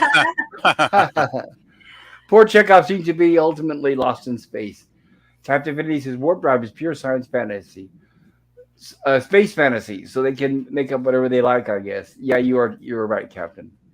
So, Scotty, what happens in the reverse universe is that the stars start off as supernovae, or I guess red giants, or Right. white red, and then igniting it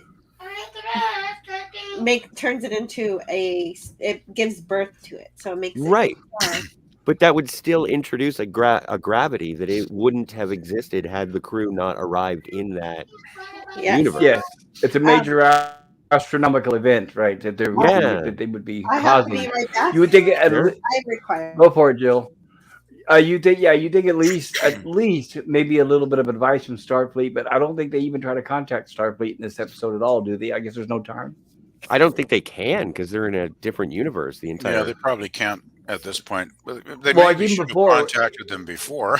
that's what I was going to say. Even in the beginning, Yeah. when the ship burst past them at 32 warp, they could have said, "Well, let's contact Starfleet and let them know what's going Yeah. on. That we may be going in there."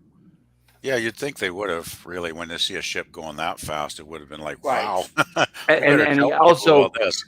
and in cases we run into danger, we don't return. We want to send a message to Starfleet, or at least put out a buoy or something. True. But then 22 minutes, 22 minutes. Yeah, it does definitely change the ability of the writers, I guess. Right. To put them in. I think many of these episodes could have been easily an hour and still been either just as good or if not better. Yeah, Captain it's Infinity says, I unfortunate. meant to write Or- science fantasy, so you totally called it right, Pops. Well, thank you, Captain. Yeah. So after they get through the star and get back to their universe, the reverse aging stops. Hey, does April look a little bit like Kirk here? Just a No. bit. Huh. Well, I guess every character kind of looks all the same. If you Kinda go similar. by every kind of different model they use, they probably use. They might even use Kirk as a Template? yes. Mm. Well, no, it's they're well, it's better than anime. Anime to me, it seems like the characters all look the same. Yeah, quite often it seems that way, yeah. So they're going to use the transporters to re-age the crew since it retains the information containing their molecular structure. So this is obviously the part that I have trouble with this episode, because we get the magic transporter again that we got first Yes. in the Lorelei signal, which is an episode that I would have given. Oh, hey, my avatar's still wrong. Which is an episode that I would have given a plus if it weren't for using the transporter like the Fountain of Youth. But in this case, of course, we use it backwards. And restoring the crew to an earlier pattern, just using the previously stored pattern, is, I mean, it's another aspect of this episode that turns it from science fiction to fantasy.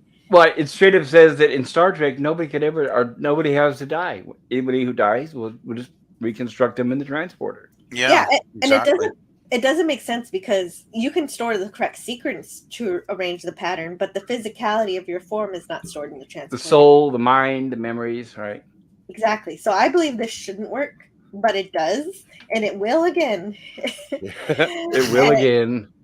For me, this is a problematic use of the transporter, because, why not just always reset yourself to be perfect and young whenever you want? And, just be 22 all the time.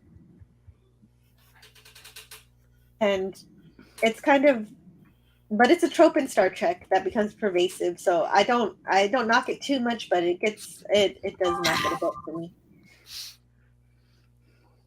So Sarah says, but what about us? We don't have to use the transporter. We can stay young forever and live our lives over again. You can command a starship once more. I mean, not forever, young forever. Again. Yeah, we could remain young. We could remain young, live our lives over. I think when I said forever, I was inserting the idea that the transporter could let you be young forever. Yes. But Sarah supports her husband, who has a terrible idea. or depending on how you look at it.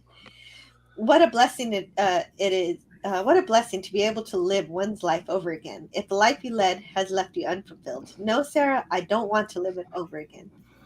I couldn't improve one bit what we've had together. So that means that he remembers his entire life, but he doesn't want to live it over again.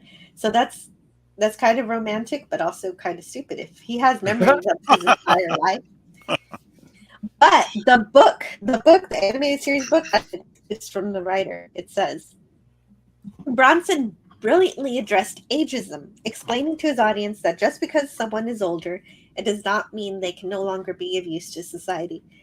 Bronson did have a choice to make, however, which was whether to allow the Aprils to remain at their now youthful age. His ultimate decision reinforced his message, which could have gone in the opposite direction. My first inclination was to have them stay young, Bronson explained. And I could have gone either way. It's pretty tempting. NBC and Filmation both thought they should not. And I was so close to going either way that I took the note. I probably had to take the note, but it was a very close call for me. I will tell you, I've thought about this many times since then in my own life. If I could go back and do it all over again, would I? And I'm not sure I would. I would. I'm sure most people would. Yeah, Yeah, if I could retain the memories of my entire first existence, of course I'd like to do it again. Oh yeah, it's the old saying: "If I knew then what I know now." Yeah. Boy, I would have made some very, very different decisions that Yeah. probably could have put my life on a better course. That's for sure. But that's another inconsistency of the episode because they were establishing that when you go backwards, you lose your knowledge. But in this case, April didn't lose his knowledge. Mm. Herc 130 says, I would want to do it over again. I would do a lot of things the same except for that last weekend in Albuquerque. I don't want to talk about it. Nice. He took a wrong turn in Albuquerque.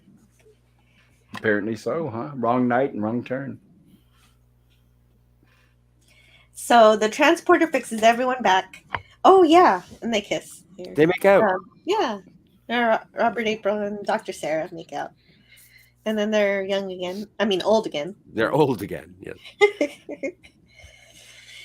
And Uhura reports, in view of Commodore April's heroic actions aboard the USS Enterprise this stardate, we are reviewing his mandatory retirement and will consider his appeal to remain Federation Ambassador at large. And so April says, well, good. Just because someone is 75 years old doesn't mean they're ready to stop giving service to the galaxy. I'm actually surprised they would have a mandatory retirement age in the 23rd century. Because even now, it's like there's some places you work, there's no mandatory retirement. Oh, So- there's some careers here. I wish some of them would freaking retire. So I know they're talking about boosting it up to 67, I think, right now. Is there a mandatory retirement age in the military? Yes, there is. I would imagine. Right, but it's usually for non-commissioned officers. Commissioned officer, non-commissioned means like sergeants, things like generals, and then they can stick around a lot longer. But there is an eventual age, and I think it's the same as the national, which is like 60 or 65, I think it is right now. Or what is it, like 62 voluntarily, and I think 65 if you want more benefits or something like that. Okay. But they're trying, like I said, I think they're trying to bump it up to 67. Even though in the last couple of years they said our lifespans have already actually shrunk. So we were going forward, but not now. We're apparently heading back. Oh, wow. That's distressing. Well, I think it has a lot to do with lifestyle choices, right? I mean, we are a very sedentary society now with the internet and everything. I think more than We may- don't eat healthy, Yeah, more than we We- were, say, 25 years ago or something. Mm-hmm. That makes sense. Medical Well, science can only take us so far if we don't take care of ourselves. Yeah. Yep. And Dr. Sarah sees that her flower has blossomed, which still makes no sense because it DH'd a seed and then into nothingness. So it shouldn't be around. And And so it's then back. Yeah, and then Sarah contradicts what she and Robert just did. She said, "Yes, our trip into the negative universe gave it a second life. It gave all of us a second life." But there's some fun trivia about this episode. It says the transporter is used once again in TAS to restore crew members to their natural state, a maneuver employed in the Lorelei signal and the Territon incident, which that one I forgot about. The April's on-screen kiss after the Enterprise returns to its dimension was the only time two characters locked lips on TAS. So that was the only kiss we had. Sexy. Yeah. Interesting. And it wasn't Kirk. And it was the first captain. Amazing. The episode establishes that Eric's species, the Adosians, age more slowly than humans. I noticed that too. Roddenberry had used the name Robert April before in 2 episodes of Have Gun Will Travel. Bronson was inspired by the Philip K. Dick novel Counterclock World when he wrote The Counterclock Incident, which I want to go read that now. It probably Yes, it does sound good. I feel like Yeah. the Philip K. Dick novel probably is more like the Red Dwarf episode, but I guess maybe I'll see when I read it. Yeah, I'm gonna have to read that. I love Dick.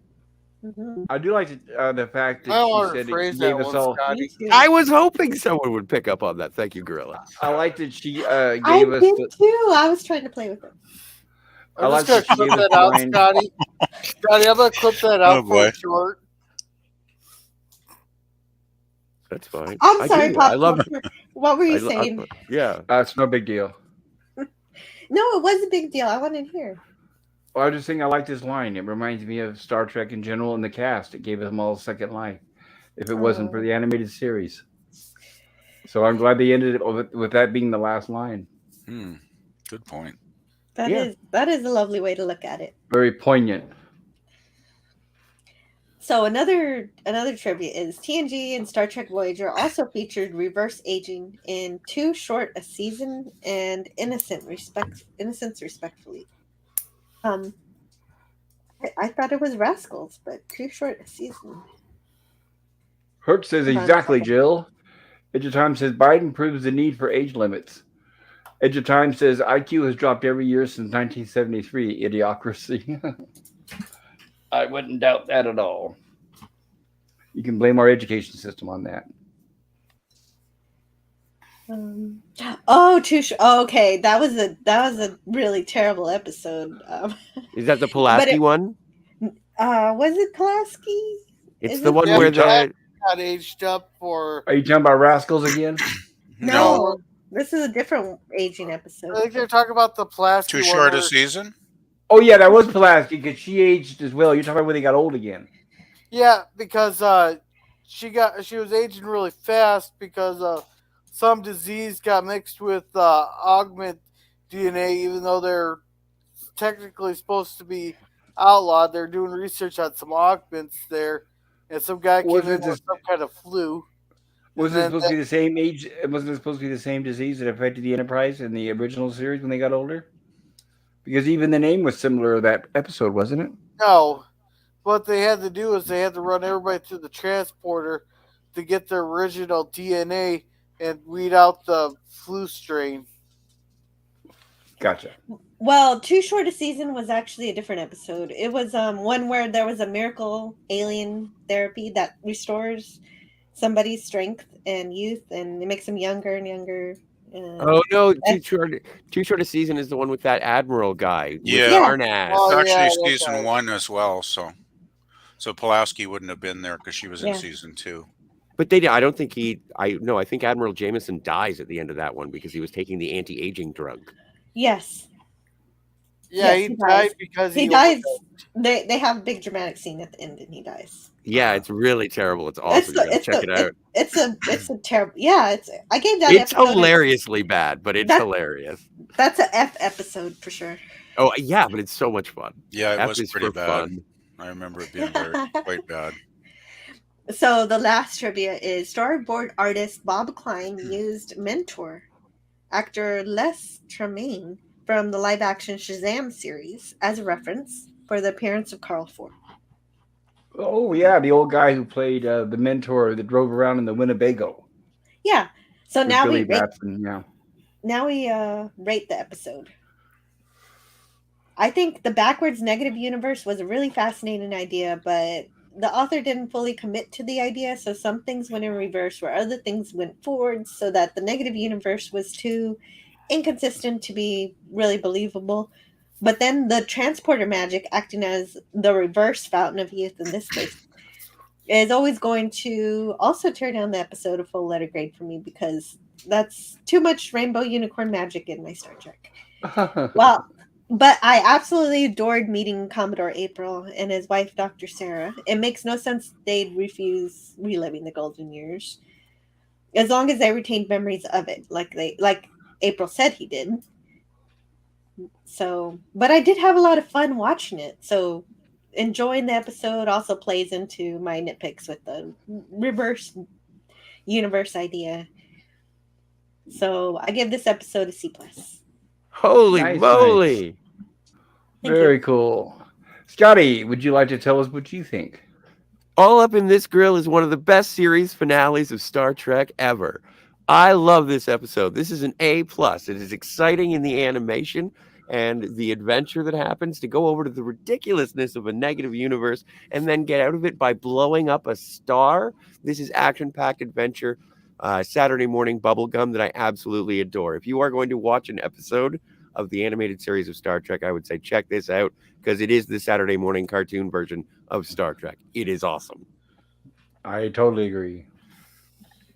And PvP, what say you about this episode? I give it an A minus. In spite of the silly inconsistencies in the storyline, I thought the pacing was good. Thought it was nice to see some aliens that weren't, just, you know, the hostile alien trope that we got so often in Trek. Um, yeah, and I agree with Scotty. I think the silliness, the incredible weird silliness of this storyline actually kind of made me enjoy it more than I might have otherwise. So, yeah, I had a hoot watching this thing, and yeah, I mean it's totally silly, but I had a lot of fun watching it. So, and I like seeing the Aprils. That was awesome. Like finally, they brought Robert April and his wife into the Yeah, show, and I thought that bumped it up probably a good letter grade just in itself. So, yeah, I liked it. nice, nice. And Gorilla, now's your turn. What did you think? This episode, there's not very many episodes here where I started drinking during the review. Okay, did it help? Oh hell no! I mean, people bitch about canon violations from show to show to show, But this episode can even follow their canon from 1 minute to the next. There, then you got the stuff. It doesn't make sense. So much didn't make sense. It just gave me a headache thinking about it. Even if I wasn't even half paying attention, I could see the logical inconsistencies in their thought process on here. And it wasn't very. I don't know. It's just it's.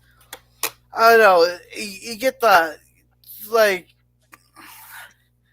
I feel like this episode's like the guy that got shot at 10:59 there at the end of World War One. There when the war ended at 11. Then the guy that got shot at 10:59. I feel that's what this episode is. Like old Yeller, just taken out to the shed. Oh yeah, Well, yeah. This is old. yeah, Only, I agree with only that. Old Yeller That was a good sentiment, movie.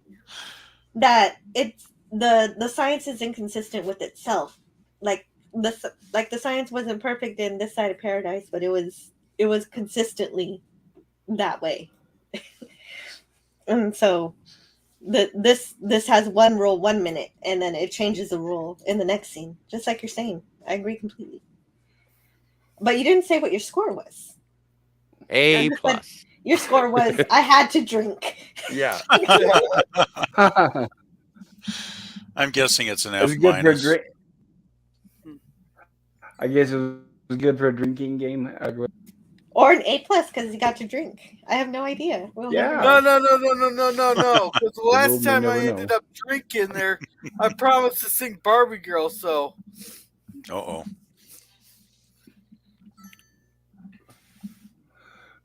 Well, for Oh. those of you out, What? What's your score? Yeah. that was an F. Oh, you All did. right. Okay, you said F. For Okay. fun. F. F for fun. Yeah, I think it's yeah, F. Thank you. Or maybe F for fun, F for frustrating. Maybe I know it has a few plot holes there. Yeah, I agree with that. But I loved so many aspects of it. F is for I fail need it. another shot glass. And Herc 130 says, I like it because it tries to get you to free your mind to other possibilities and expand your imagination. Far from perfect, but adventurous like Star Trek should be. I totally agree with that. Yeah. Totes That's hurt. true. You're right, Herc Yes. 130. It's Yes, it's definitely Star still- Trek. And it's definitely miles above better than what we're currently is being produced from Paramount. Captain Vinny Yeah, says, but if I "Bitch went by about." that We call it- nature, every episode of Star Trek, all 735 episodes would be an A plus if I rated it against New Trek. I So don't true, know. so true. Alternative factor. Some like, oh. Okay, Captain- that would raise it to a C compared to New Trek. Like, I'm not saying a lot, but I'm saying if I had to put it up against anything, come on. Alternative factor is pretty I good. don't know. I can actually enjoy alternative factor if I'm in one of those moods where I just want to watch something completely ridiculous. I mean, between the bad beard and Lazarus falling off the cliff. I mean, that's comedy gold. Come on. It Oh, no, definitely it's had a lot of entertaining. moments. But Captain yeah, Vinny says, it is "Bitch about." We call it noticing. And Captain Vinny says, "Fixing plot holes is such thankless work."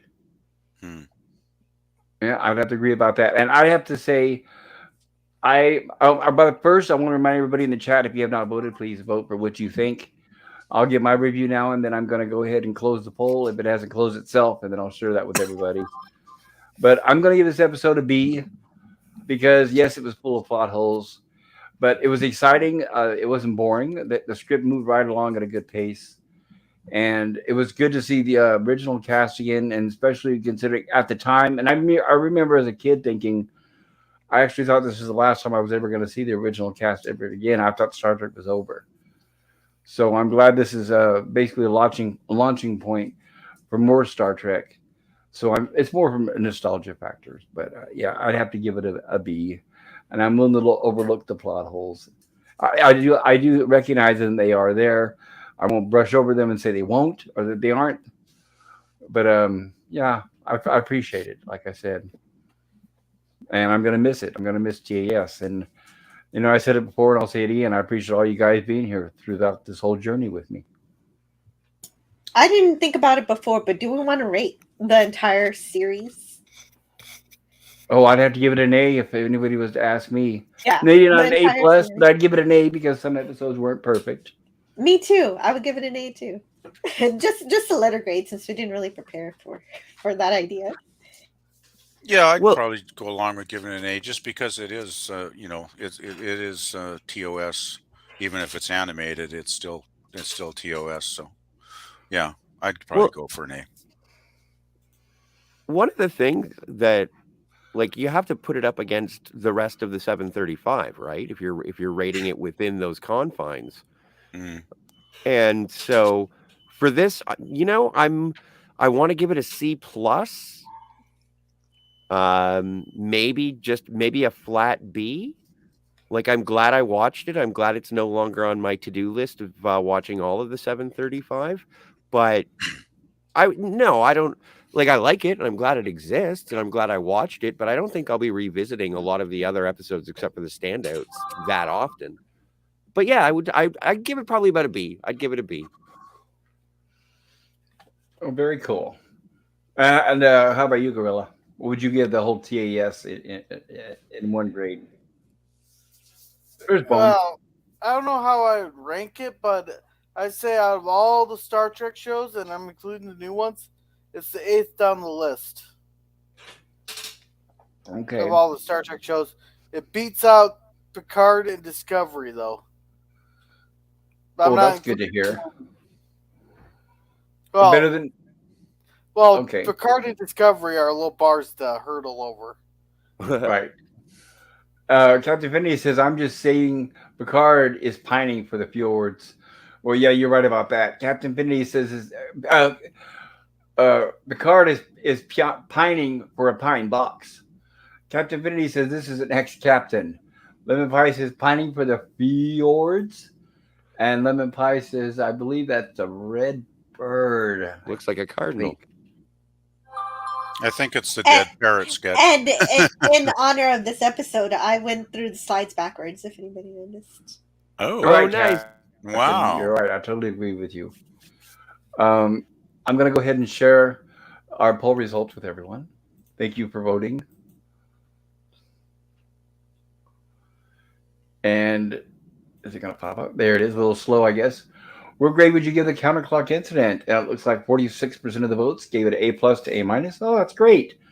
26% at B plus to B minus. C plus to C minus got 20. And we got a little bit of D there at 6%. But I'm overall happy with the vote. And I've always appreciated honesty over anything else. So Am I the I thank you lone guys love for asshole on sharing this that with episode? us. Am I the lone asshole on this episode? Was that you that voted the F? I don't know. Nobody wanted to say anything. You're the only one that volunteered. You got mad at me last time I accused you of that. No, What but this did one was you actually say? me. I know, but I didn't want it. I didn't want it. Well, I kind of feel mean even giving it a C because it always feels bad to give TOS or TAS anything lower than a B. So I ain't gonna feel bad.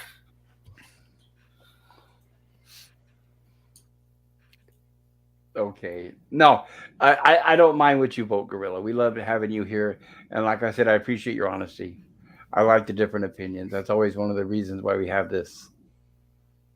Yeah, well, And it'd be boring if we all agreed on everything all the time. That would, be silly. yes, absolutely. I totally agree. Thank you, PvP. Nims of Eden says, "What? No obligatory F from Gorilla?" Yes, we did get our obligatory. And for Gorilla this time, it started as an F and it ended as an F. So it didn't change. And Captivity says, "Anyone that insists Deckard's a human has no rights to watch Picard, who definitely is a skin job." I guess he is. He's just basically a big vibrator covered with skin, right? And Lemon Pie says, "I gave it a C." Well, thank you, Lemon Pie. I agree, Glenn. Yeah, and thank you all in the chat for being here. This has been great. It's been a blast. I'm hoping we can cover Lost in Space next. I got a little bit of homework to do. We're gonna have a little bit of a hiatus until we get that started because it's not quite ready to go yet. It's kind of like a last minute thing, and I'm gonna be really busy in the next couple of days. So my 40 votes did count. Oh, is that you that voted 40 times? Yeah. Well, somebody voted 41 times for Lost in Space. I think, if I remember, it was a very close call. So there's a bunch of stuff in the book after this episode. I don't know if we want to read any of it, Sure, please do.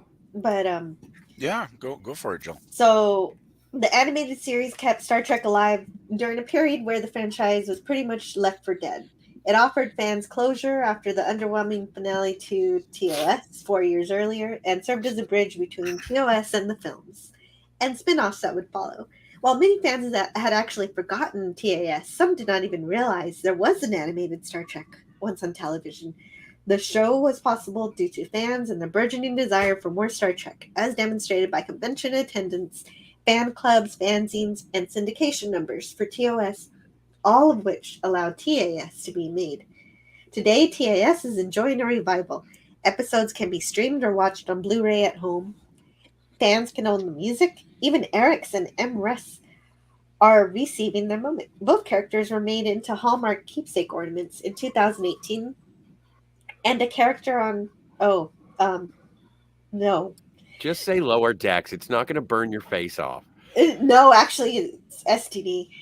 Oh, then don't say that one. Don't say that. That'll burn your face off. Yeah, stuff about the Wait. film. There's an MRES character type alien in Yeah. SGE. Well, I never saw it, but it's a Parkation. Same. Yeah. Yeah, I'd have to ask Bird. I usually go by his reviews. I don't remember. Yeah, so it apparently happened at Starfleet Academy in that universe. But what is the ultimate legacy of TAS? It may very well come down to the main debate between fans whether or not episodes and events are part of the official Star Trek universe at large. And so it says here about the canon. I'm not sure why people say Gene Roddenberry did not consider TAS canon, associate producer Dorothy Fontana mused. He insisted that the animated series would be Star Trek. While we were restricted to 22 minutes of story time, we could show more of what we would have liked to have been able to do on the live action series. We worked by the rule that it had to be Star Trek in terms of stories we told and the characters we depicted. I always told the writers to write scripts as if for TOS. The argument over whether or not TAS should be considered canon probably depends on who is making the case. For every Fontana or someone else who wrote and produced the show, there is another person on the periphery of the franchise making the claim Roddenberry did not consider it Star Trek. I realize that it's a myth that TAS was not canonical, novelist Christopher Barrett explained. Granted, some TAS episodes may have been contradicted by later canon. For instance, the Magics of Megas 2 portrayal of the center of the galaxy and the ease of getting there has been ignored, and the slaver weapons, well, not on this podcast, and the slaver weapons version of human history is irreconcilable with Star Trek Enterprise. However, there are live action episodes and films that have been contradicted too. The alternative factors portrayal of antimatter as universe destroying thing, Star Trek V, The Final Frontier's portrayal of galactic time travels, and Star Trek Voyager's Thresholds portrayal of transwarp. What a lot of people don't get about canon is that it's not a guarantee of consistency. A canon is just a body of fiction from the original creators or owners as distinct from derived works, like the tie ins and fan fiction. As fiction, a canon is subject to being rewritten and reinvented, as when Marvel Comics canon, as canon sliding timescales, constantly updates the chronology of its characters' backstories, or when Dallas rewrote a whole season as a dream in order to bring back a dead character. What defines canon is the broad strokes of the universe. Individual bits and pieces of that canon are subject to adjustment. The whole thing is just pretend, after all. And so sometimes its creators just pretend some parts happen differently than they pretended the first time. New layers of the tapestry of Star Trek are added with each new iteration, be it live action or animated show, a feature film or new timeline. Whether TAS is canon or not, and many hope this book puts that issue to rest, should not matter. Fans received a gift of 22 more episodes of the original cast and crew, an unofficial year 4 for the original 5-year mission. Harry Mudd returned, Tribbles caused more troubles for the Klingons, and of course, there was the continuing mission of seeking new cultures and civilizations, as well as groundbreaking characters. Fans finally saw alien and Native American Enterprise crew members. No answer will ever satisfy all fans. There will always be debate, and that's okay, because no matter what one believes, TAS is as much a part of Star Trek history um, as, well, no, not the filth. Sorry, not going to read that. Oh, how Anyway. could they dare Jeez. they say that? Who wrote the filth into this, Jill? That's Yeah. yeah. Yeah, I know, but it's a really sweet Yeah. sentiment until you get there. Jeez, I don't know who wrote that book, but somebody isn't paying Yeah, attention. Yeah, they let must me have see. got that paycheck from Paramount, I guess. Yeah, they must have been watching some other show and got But confused with Discovery. But Wow. there's a bit more here. It says expanding the legend. Fans of TAS are numerous and populate the ever-growing media tie-in world of the Final Frontier. Jerry Taylor's 1991 novelization of the TNG episode Unification included mention of a Phalosian from the Infinite Vulcan, and the door was blown open. Novelists like Christopher Bennett began populating their stories with characters, ships, and more from TAS. One of Bennett's favorite characters, Devna from the Time Trap, has become a recurring player in Star Trek Enterprise Rise of the Federation books. He also added backstory to the Federation historians Gray and Alec Ohm from Yesteryear and Anne Norrid of The Survivor. And so there's some merchandise. Hallmark keepsake ornaments and IDW comments are just some of the TAS specific products to have made their way to fans. So La La Land Records released a complete CD of TAS soundtrack for its 4-disc Star Trek 50th Anniversary Collection in 2016. And CBS released the complete series DVD in 2006, Blu-ray in 2016. And then there was Star Trek, the complete animated adventure trading cards in 2003. Wow. Yeah. Never knew about those. Yeah, and some more books and stuff it lists here, like Star Trek log series, Viewmasters, Star Trek Mr. Spock's Time Trek. Oh, wow. I wonder if the Viewmaster thing is actually comes with the toy or something. I don't know. It doesn't say. Ooh, But that'd be then, worth some money. right? And then images of the episode Yesteryear on cardboard wheels. Filmation actually created all new artwork for its booklet. I'd like to see all of this stuff, but I don't have any pictures of it. And then there was Passage to Moab, in which Emrys appeared. So there was another record. Wow, what is that? That's weird. Filmation also created collector animation cells distributed by Tuttle and Bailey Galleries. I remember that. Then there was also a Laserdisc and VHS in the 80s and 90s. A laser disc, you say? Yeah. And then I'm skimming through this because there's a bunch of stuff. I don't know if any of it's interesting. Okay, so this is all a bunch of stuff we've already mentioned about how the show was not dumbed down for kids on generally. As long as you're not watching Mudge Passion. Right, exactly. Or the Practical Joker. So then there's an afterword by Dayton Ward. Books like this are stepping through the time warp. Warning, nerdy nostalgia ahead. As a kid in the early 1970s, I watched reruns of the original Star Trek series every day after school. Before my father got home from work and before my mother served dinner, I caught the daily adventures of Captain Kirk, Mr. Spock, and the USS Enterprise. My mother was watching her stories during that time of day, so I was forced to watch the show on the small black and white television in my bedroom. Further enriching my budding Star Trek fandom was the Odd Gold Key comic book, or one of the collections of the original series episode adaptations penned by James Blish. I also built models of the Enterprise and played with tractor guns and other odd toys, emblazoned with the Star Trek logo or something similar. So he played Star Trek and stuff, and he had Star Trek things. Same here. I know the feeling. It's like there's like he continues on his story talking about other morning cartoons he watched, like Super Friends, Scooby Doo, and stuff. It's a cute little, go buy the book if you want to read the whole thing. Thank you. That was a great time in history. Mm-hmm. Very innocent compared to now. Yeah, I remember watching TOS back when it went into syndication, starting in the fall of 1969, and they used to rerun it all through the 70s.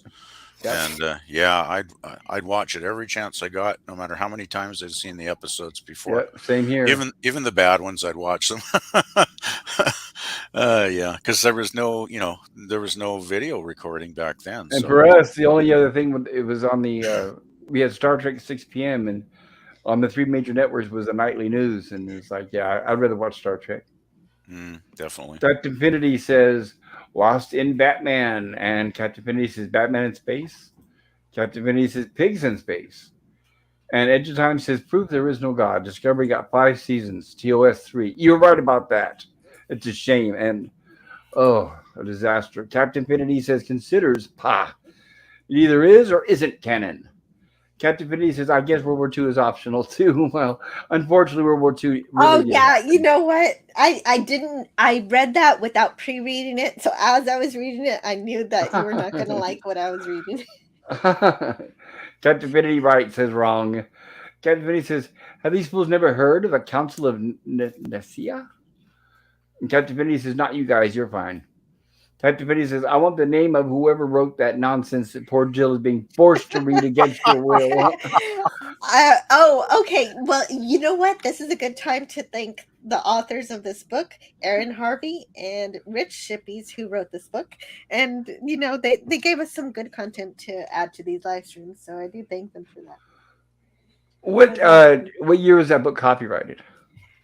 What year? Oh, man, I don't know. I'd have to go Um, grab it. I have no It'd idea. have to, no it'd have to problem. be No, after no, not necessary. 2017. Not never, not yeah. Because I originally thought it was older than that. None Zavine says taser disc. Matt G says Lou, and Matt G says LOL. Yeah, Lou is something else. I'm guessing. Okay, so we gave our reviews. Jill, is there anything else you'd like to add before we plug our channels? She That's might. about it, I think. Okay, I want to thank everybody in the channel. So, or everybody in the chat. I'm sorry. I appreciate it. It was great. It was a nice 22 weeks to cover. I wouldn't trade it for anything. And Jill, would you like to tell us about your channel? Yes, and the book, the animated official guide to the animated series, was released in 2019. Oh, okay, gotcha. Cool. Yes. So my channel is Antiderivative Jill.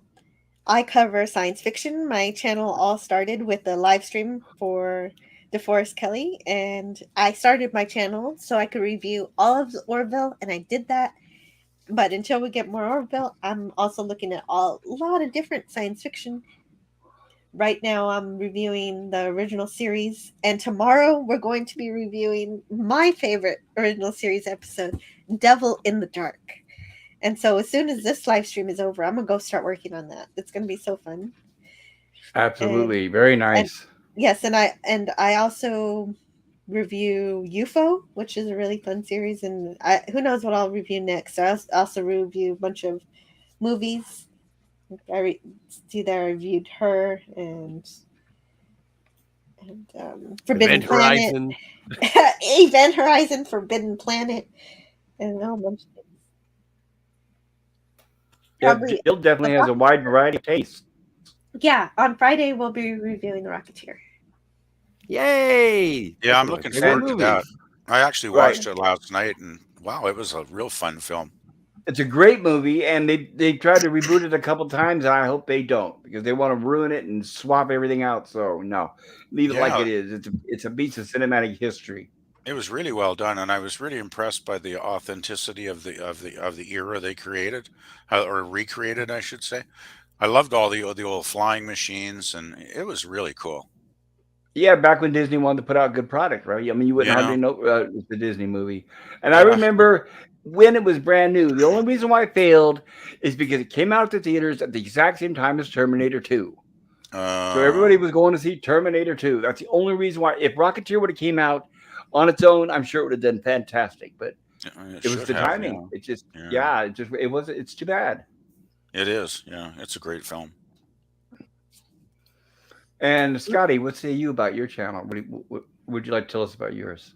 Oh, I hang out over at the Phantasmagorium show, and we have covered all the James Bond movies, a whole bunch surrounding the Quentin Tarantino universe.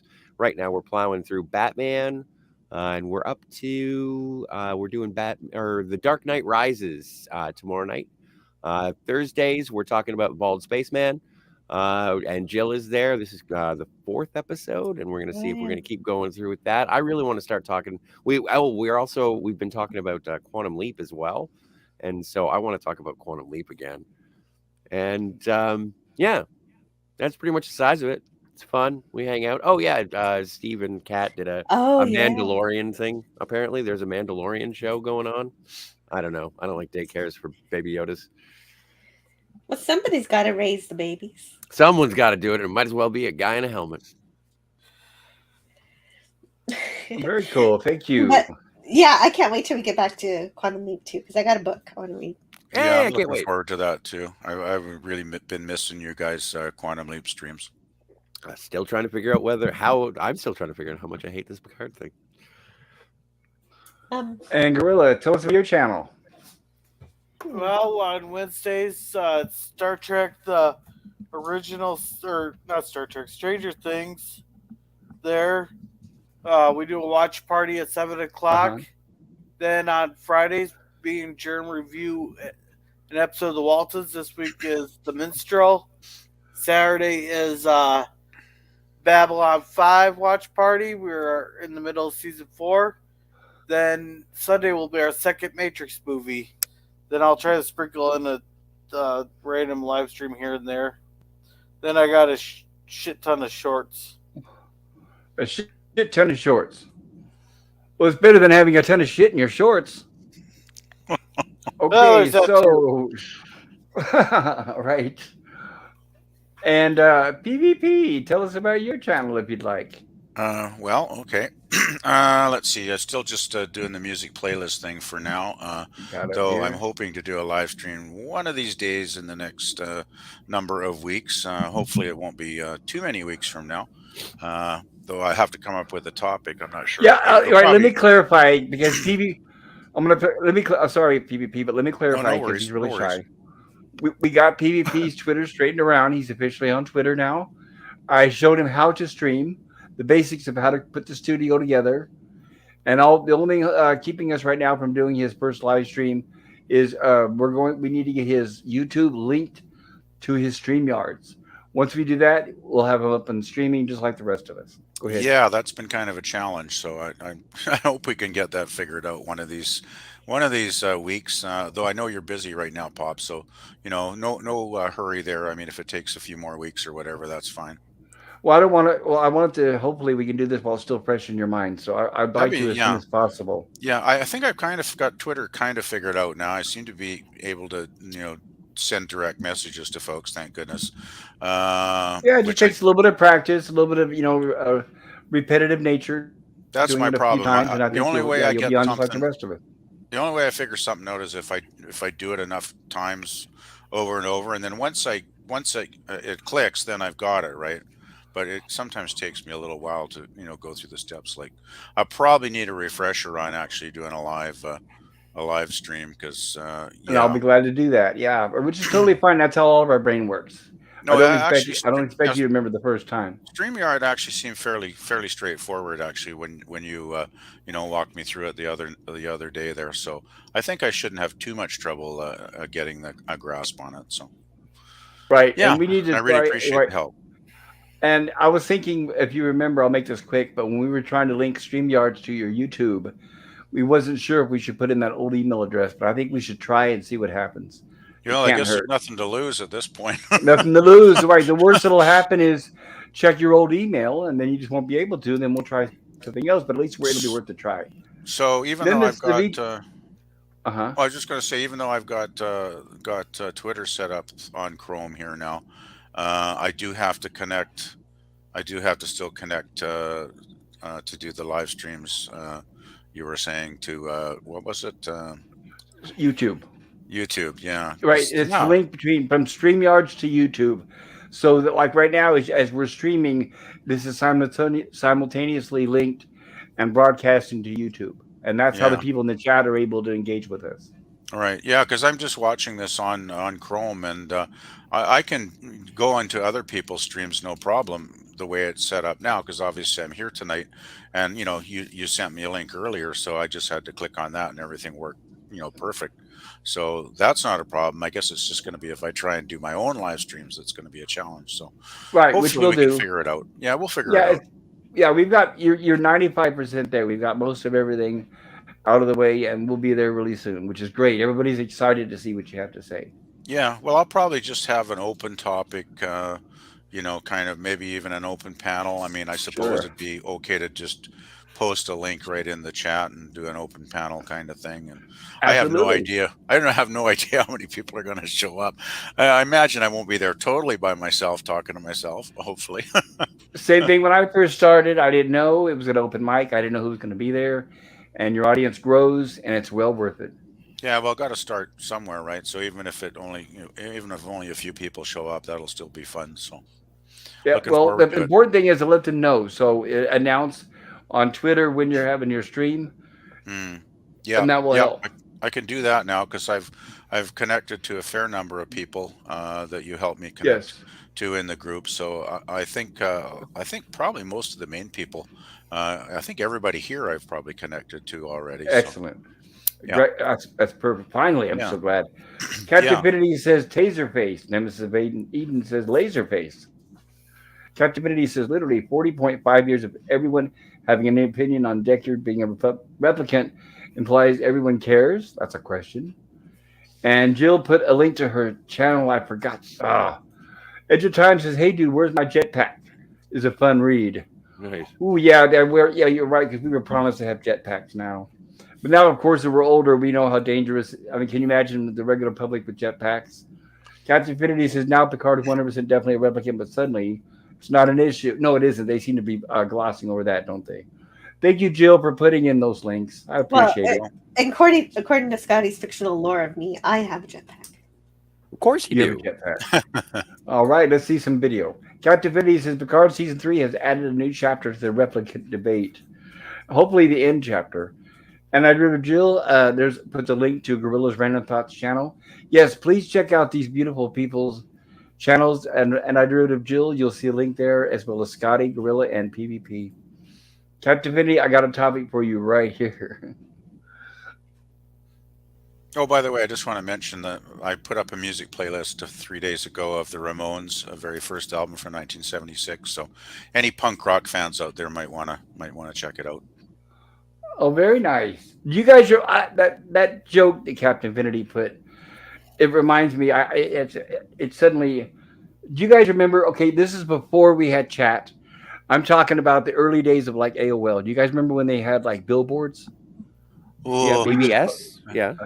like there I was don't remember BBS, that. and then there was also like a billboard where there was like thousands of comments. You'd have to weed through it.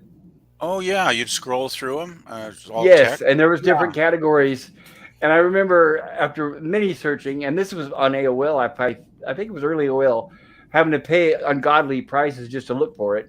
Oh jeez. There was a Star Trek uh, chat room that I found, and I remember, and I posted in there. I said, "Does anybody know where Vasquez Rocks is? Where they filmed some of the TOS episodes? Because I'm taking a trip down to LA, and I would really like to visit it. And I'm sure somebody down there would know where it's at." And I'll never forget the very first response. The very first one was, "I've got your Vasquez Rocks right here." Uh, It's like, okay, my first lesson with the internet troll. Okay, that's how you find out, right?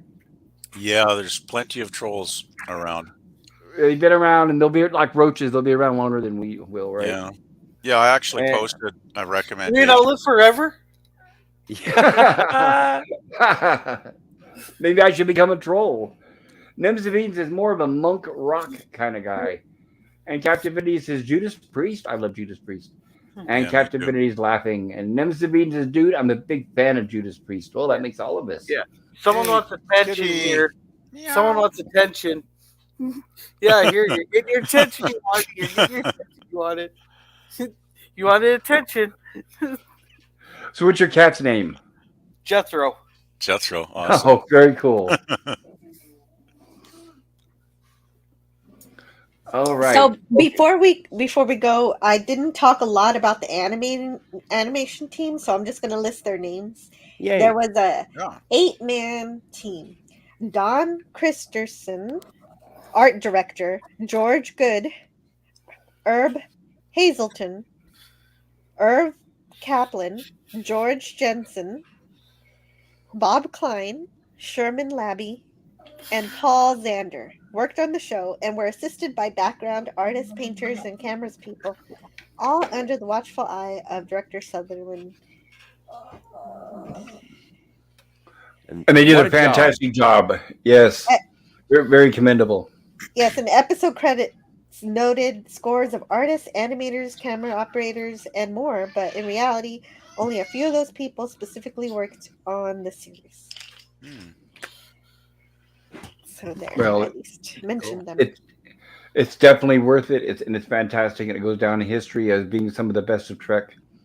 Captain Infinity says coincidental serendipity, Nemesis. And Nemesis says best live show I've ever seen was the Judas Priest farewell tour. Oh, I heard about that. I wish I could have been there. Nemesis says, yeah, that worked out quite well, Cap. And Captain Phineas says, I once saw Lady Gaga and she performed Judas. Oh, that's interesting. That would have been unusual. But yeah, that's what I'm thinking. Unusual. Hmm. I know she's talented, so I'm guessing she probably did a pretty good job of it, right? I can't. I wonder Oh, how she'd be doing Painkiller. I love that song. yeah, it's gonna be interesting to see her in the new Joker movie. It's like, Oh, okay, jeez. that's quite an experiment, yeah. Yeah, it's quite a change from the first movie. Okay, so thank you. I really appreciate all of you in the chat for being here. And if you're watching this on the rerun, I hope you enjoy it. Please sub to my channel and hit the notification bell if you like this sort of things. I also have other things out there, including a horror stream, Gilligan's Island stream, and rumblings from the lab. My fellow Gilligan's Island streamer, co/co-host, is Gorilla's Random Thoughts right here, and we have a wonderful time. And we're getting ready to wrap up the first season of Black and White, which then we'll be moving on to season 2, which will be full color. And Lemon Pie says thank you, Pop. Well, Lemon Pie, thank you for being here. You being here has made this all worth it to me. Nemesis Reed says a lovely show as always. This has been a blast. Stay amazing, you beautiful people. Well, thank you, Nemesis. And I'm looking forward to you guys on the next horror street, seeing you there too. Lemon Pie says thanks, panel. And Herc says applause. And Captain says good work, Pop and panel. Well, thank you, Captain. Coming from you, I really appreciate that because I know you work hard on your channel. So I'll, with due most respect, when we get a compliment from you, it means a lot. Yeah, thanks. I Okay, know so for a and fact he puts no effort in whatsoever. right, I just woke up just before it started, Well, and that's just how most good he is, though. most of all, thank you, my co-host throughout this series, Antiderivative Jill, Scotty R37, Gorilla's Random Thoughts, and PvP here for joining us. Thank you all so very much. Cheers. Thank you, sir. Oh, well, thank you. Glad to be here. It was lots of fun as always. Me too. It is. I love putting these together and talking to you guys about this stuff.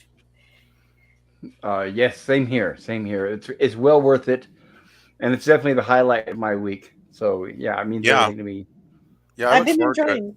I I've just been wish I trying. could.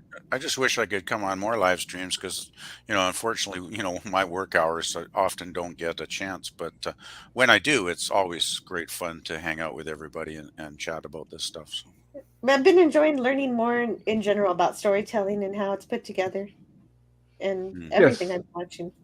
mm. yes, I know it's grown my appreciation for it. I had before we watched this and got into the background and the history of it. I hadn't realized how much work and effort that Filmation had went to, and how they were just basically just starting out at the time. And this was one of their first big projects. I think they did an exceptional job. Too. So with that, thank you, everybody. Stay warm wherever you're at. Have a wonderful night and peace.